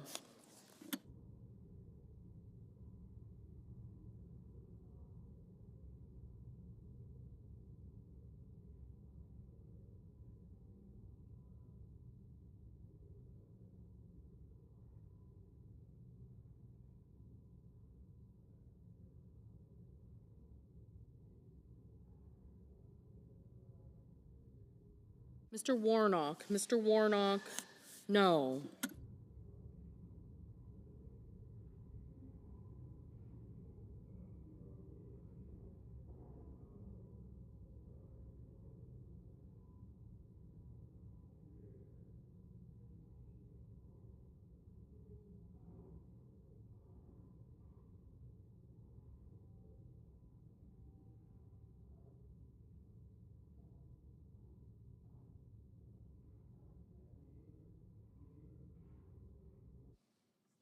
The yeas are 51, the nays are 43, and this motion is agreed to.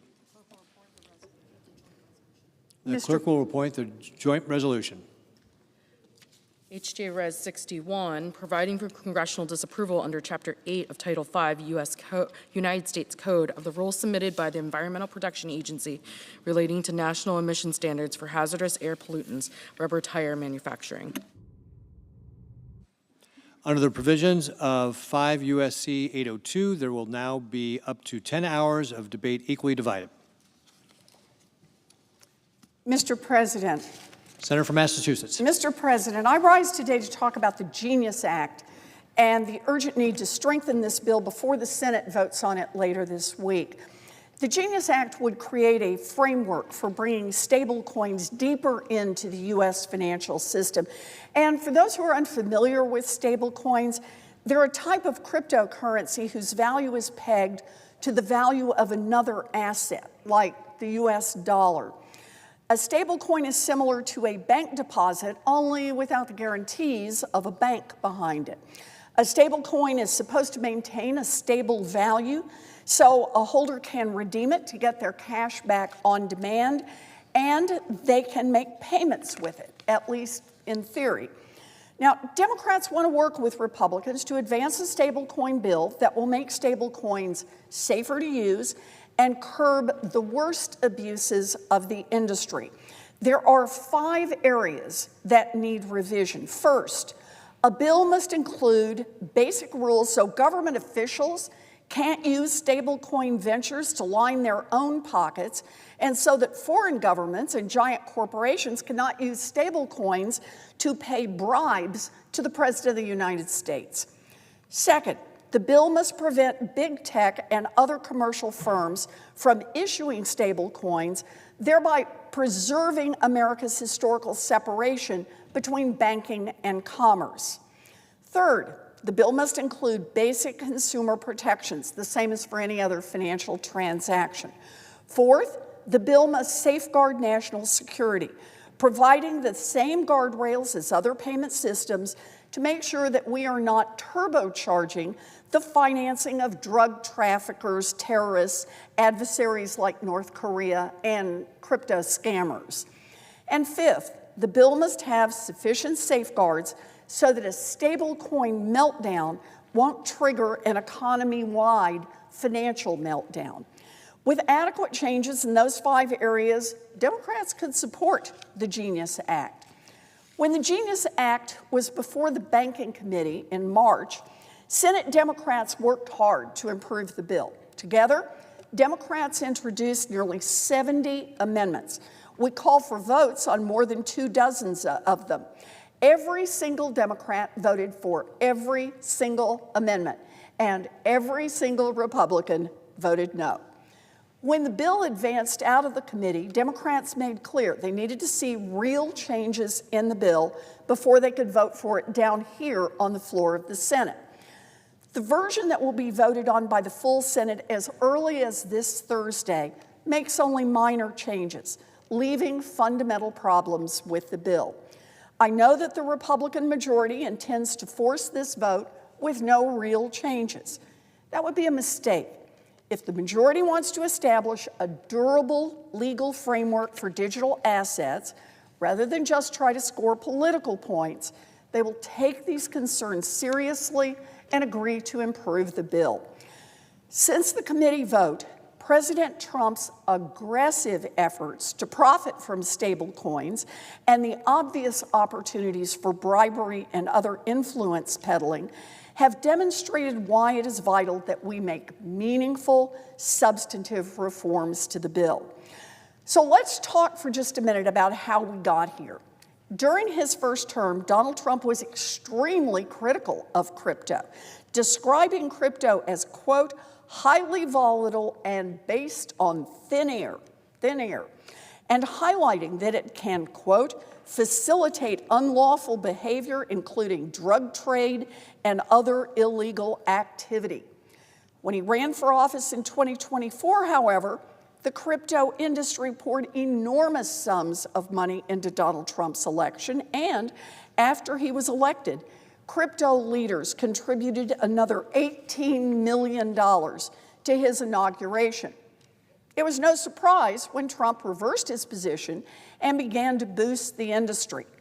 But it has been shocking to see Donald Trump move at breakneck speed to use his position as president to reap billions of dollars for himself personally and for his family.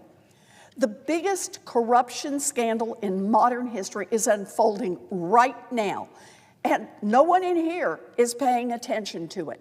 Trump has created the opportunity to trade presidential favors like tariff exemptions, pardons, and government appointments for crypto purchases that will directly benefit himself and his family.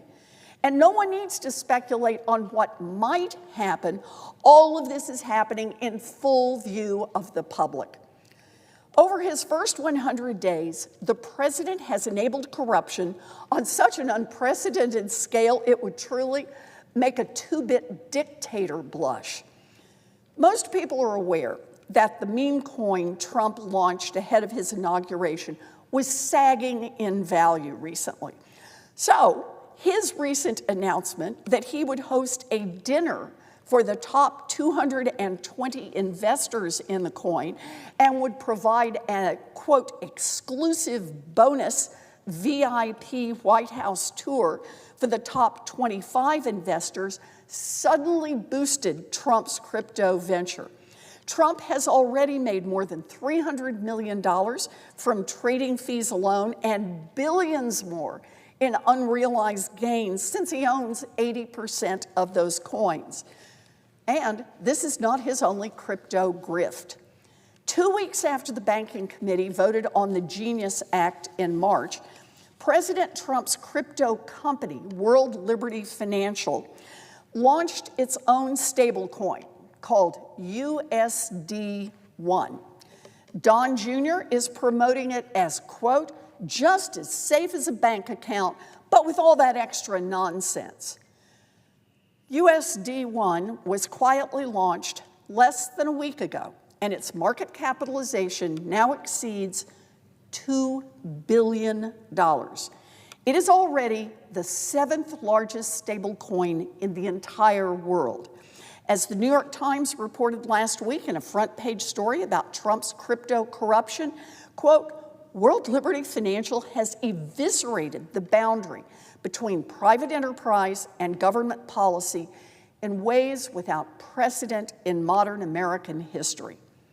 And here's the most egregious example. Trump's stablecoin was issued on the network of Binance, the largest crypto exchange in the world. Binance is an interesting choice to be Trump's partner in the stablecoin business. Back in 2023, Binance pleaded guilty to criminal charges after allowing, quote, money to flow to terrorists, cyber criminals, and child abusers through its platform. Its CEO went to jail after also pleading guilty to criminal money laundering charges. He is reportedly lobbying Trump for a pardon. What better way to buy off Donald Trump than to offer him a very favorable business deal in the stablecoin business? The opportunity for corruption is not hypothetical. Trump has already given us a staggering example. Last week, it was reported that an Abu Dhabi investment firm, MGX, is using Trump's USD-1 stablecoin to finance a $2 billion investment in Binance, essentially giving Trump a cut of the deal. The firm is chaired by the so-called spy sheik of the United Arab Emirates and co-owned by G42, a firm with extensive ties to the Chinese government. The Trump Organization recently announced plans to build a hotel and an apartment building in the UAE, and buyers, you guessed it, will be allowed to make payments in Bitcoins. The Genius Act makes this kind of corruption worse. There is nothing in the bill to stop it. Instead, the bill would accelerate it. President Trump and the crypto industry are not trying to jam through this bill because they know it will make corruption and bribery harder. They are trying to jam it through because they know it will turbocharge the size and scale of the stablecoin market and help boost the value of their own stablecoin ventures, all while containing no real restrictions on the president's self-dealing. Under the current version of the bill, President Trump is able to rake in transaction fees every time a stablecoin is used or traded, every time his stablecoin is used or traded. When trading is active, those fees are measured in the hundreds of millions of dollars. Trump will also make money a second way. Everyone who owns USD-1 essentially provides Trump with an interest-free loan. This means that Trump will make money on assets backing the stablecoin, and he will pay no interest to the holders of the coin. Big corporations and foreign governments can run the MGX play and use USD-1 to cut Trump in on business deals or openly pay him off for tariff exemptions and other special deals, pardons, or government appointments. For a giant corporation hoping to see a prosecution dropped or a license granted, Trump's new stablecoin business creates a way to offer a payoff for the President of the United States to use his influence to get the desired outcome. These massive opportunities for grift must be stopped, and Democrats have common sense amendments to do exactly that. For example, we propose that the president and all other elected officials and their families be barred from owning, controlling, promoting, or otherwise participating in stablecoin business ventures. While I believe that all elected officials should be barred from buying, selling, and trading stock, investments in stablecoin companies themselves create a special risk right now. Congress is currently writing laws that will sharply increase or decrease the value of these businesses. The public should know that no one is making decisions to further their own financial interests. The current version of the Genius Act contains no such restrictions. The Senate should not pass a bill that facilitates Trump's breathtaking corruption and lines his pockets and welcomes other elected officials to do the same. There are other fundamental problems with the Genius Act that need to be fixed before we vote. It is crucial to prohibit the intermingling of commercial businesses and stablecoins. For centuries, our country has maintained a separation between our system of money and payments on the one side and actual businesses in the real economy on the other side. That separation helps protect the stability of our financial system, helps promote fair competition in the economy, and prevents concentrating too much economic power in the hands of just a few. Democrats and Republicans have, time and again, linked arms to defend exactly this separation. For example, When Mark Zuckerberg tried to leverage Facebook to create a stablecoin in 2019, both Democrats and Republicans said no. Run Facebook or run a stablecoin operation, but do not mix the two together. Under the Genius Act, however, Zuckerberg could launch his own coin as soon as the bill is passed. This is particularly of interest to Elon Musk. He has already explained his plan to expand his social media platform, X, into a payment platform, X Money. He has said that he can use the reach of X so that in a few years, X Money and his stablecoin will be, quote, half the global financial system. The man has vision. He and other big tech billionaires would be free to issue their own currencies to compete with the US dollar. There is absolutely no reason to allow this. Other bipartisan stablecoin bills have not permitted this. Blessing co-president Elon Musk's ambitions to overtake the US money supply is completely unnecessary to build a well-regulated and safe stablecoin regime. Democrats have an amendment to prohibit the intermingling between non-financial companies and stablecoin issuers, and we should make that change before we vote on the Genius Act here in the Senate. It is also important to strengthen the Genius Act to safeguard our national security.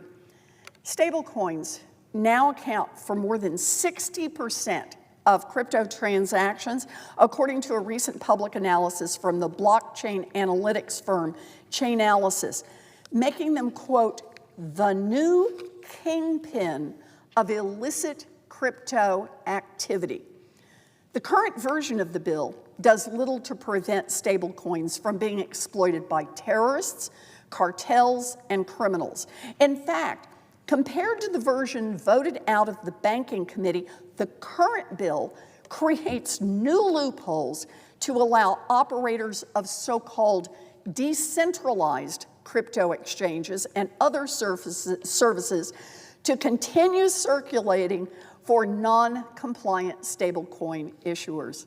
Now, it is critical for service providers like crypto exchanges and custodians to maintain programs to check for illegal financial activity, and for our government to be able to sanction mixers that move millions of dollars for our adversaries. It is important also that terrorists and drug traffickers know that they cannot escape sanction enforcement by switching from dollars to stable coins. And it is critical that stablecoin issuers be required to monitor the blockchains on which stablecoins are traded.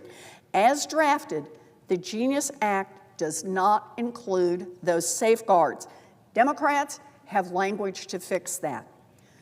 We need also to ensure that the same basic consumer protections that apply when somebody pays their rent using their checking account or buys a cup of coffee with a credit card also apply to stablecoins.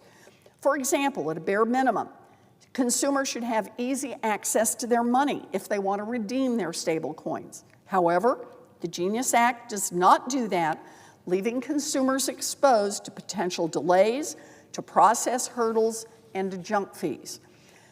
When it comes to consumer protection, the most recent version of the bill actually got worse compared to the version that was voted on in committee.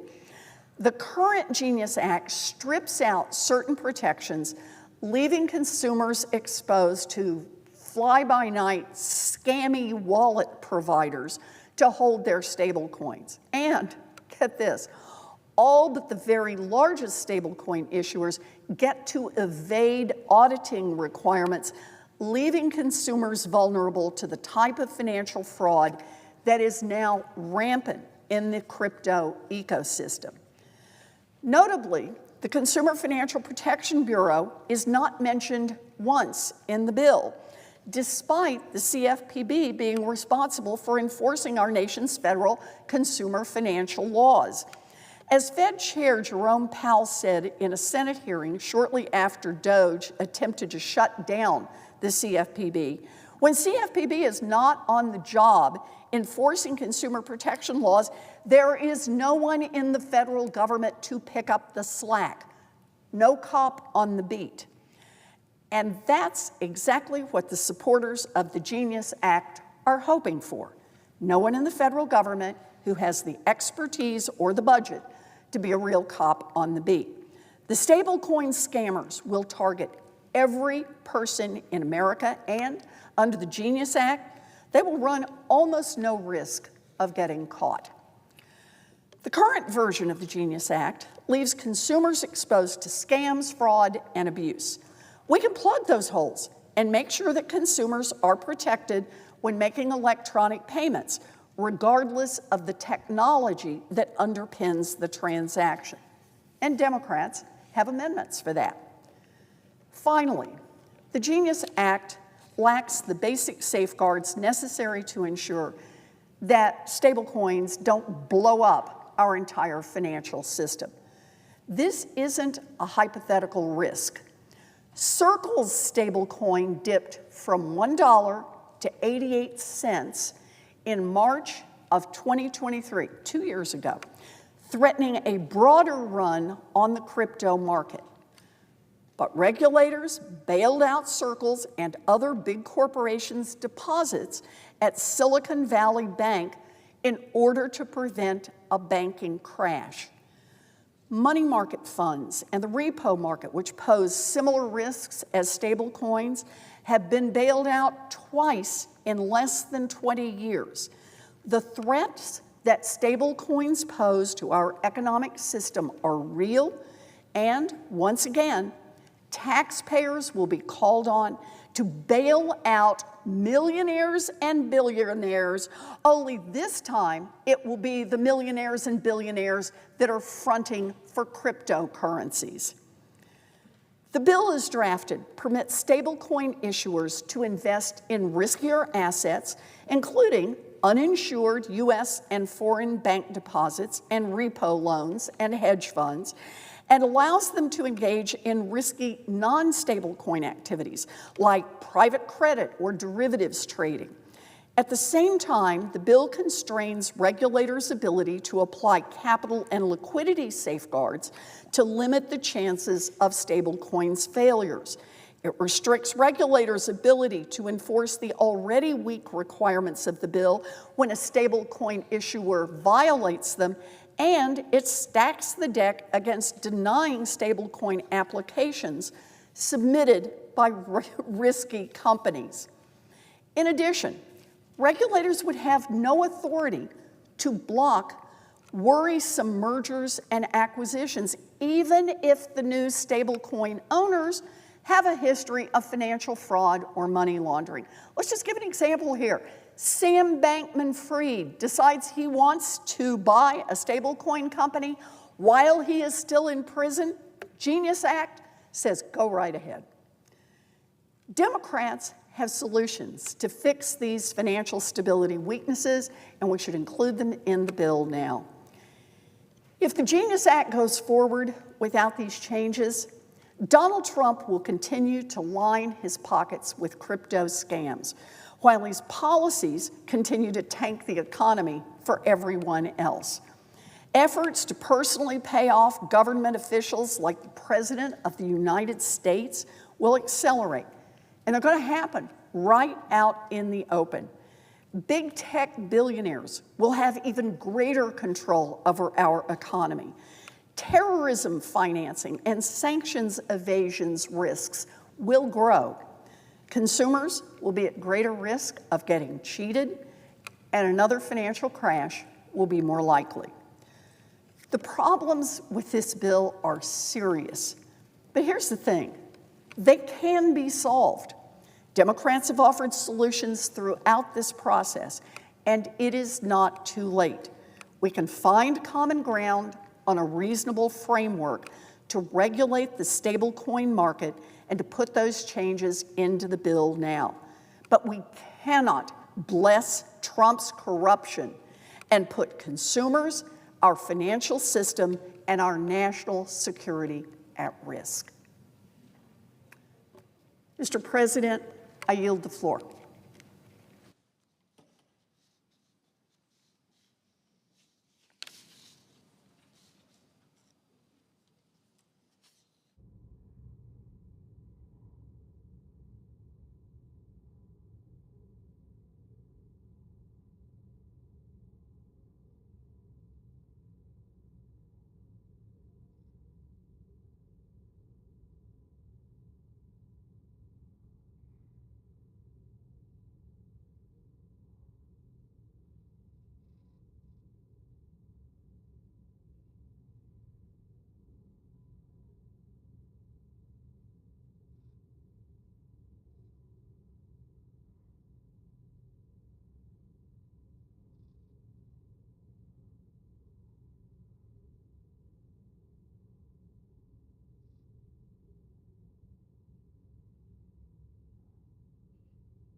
Recognize the Majority Leader. Thank you, Mr. President. Mr. President, we in a quorum call?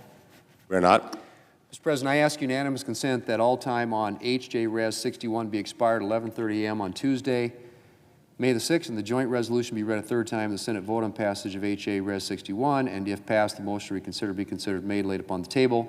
Further, following disposition of H.J. Res. 61, the Majority Leader or as a designee be recognized to make a motion to proceed to S.J. Res. 13, and if the motion to proceed is agreed to, all time be expired. The Senate vote on passage of S.J. Res. 13 at a time to be determined by the Majority Leader in consultation with the Democratic Leader on Wednesday, May 7th. Further, on Tuesday, May 6th, the Senate execute the order of May 1st with respect to the Bisignano nomination at 2:15 p.m. and following disposition of the Bisignano nomination, the Senate resumed legislative session. The Majority Leader or his designee be recognized to make a motion to proceed to S.J. Res. 7.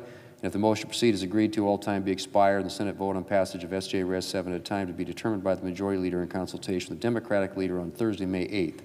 Finally, at 5:15 p.m. on Tuesday, May 6th, the Majority Leader and his designee be recognized to make a motion to proceed to H.A. Res. 16. If the motion to proceed is agreed to, all time be expired. The Senate vote on passage of H.A. Res. 60 at a time to be determined by the Majority Leader in consultation with the Democratic Leader on Thursday, May the 8th. Is there objections? Without objection, so ordered. Mr. President, I ask unanimous consent the Senate proceed to the immediate consideration of S-Con Res. 12, which is at the desk. The court will report. Senate Concurrent Resolution 12, authorizing the use of Emancipation Hall and the Capitol Visitor Center for a ceremony to present the Congressional Gold Medal collectively to the United States Army Ranger veterans of World War II. Is there objection to proceeding? Without objection, the Senate will proceed to the measure. Mr. President, I ask unanimous consent that the current resolution be agreed to and the motion to reconsider be considered made and laid upon the table with no intervening action or debate. Without objection. And I ask unanimous consent that the Senate now proceed to the en bloc consideration of the following resolutions which are at the desk: S-Res. 200, S-Res. 201, S-Res. 202. Is there objection to proceeding to the measures en bloc? Without objection, the Senate will proceed en bloc. I ask unanimous consent that the resolutions be agreed to, the preambles be agreed to, and that the motion to reconsider be considered made and laid upon the table, all en bloc. Without objection. Mr. President, I ask unanimous consent that when the Senate completes its business today, it stand adjourned until 10 a.m. on Tuesday, May 6th, that following the prayer and pledge, the morning hour be deemed expired, the journal proceedings be approved to date, the time for the two leaders be reserved for their use later in the day, morning business be closed, and the Senate resume consideration of S.J. Res. 61 under the previous order. That's H.J. Res. 61. What did I say? H.J. Res. 61 under the previous order. Further, following the vote on the motion to proceed to S.J. Res. 13, if made, the Senate recess until 2 p.m. to allow for the weekly conference meetings. Finally, if any nominations are confirmed during Tuesday's session, the motion to reconsider be considered made and laid upon the table, and the President be immediately notified of the Senate's action. Without objection, so ordered. Mr. President, if there's no further business to come before the Senate, I ask that it stand adjourned under the previous order. The Senate stands adjourned until 10 a.m. tomorrow. 7:03.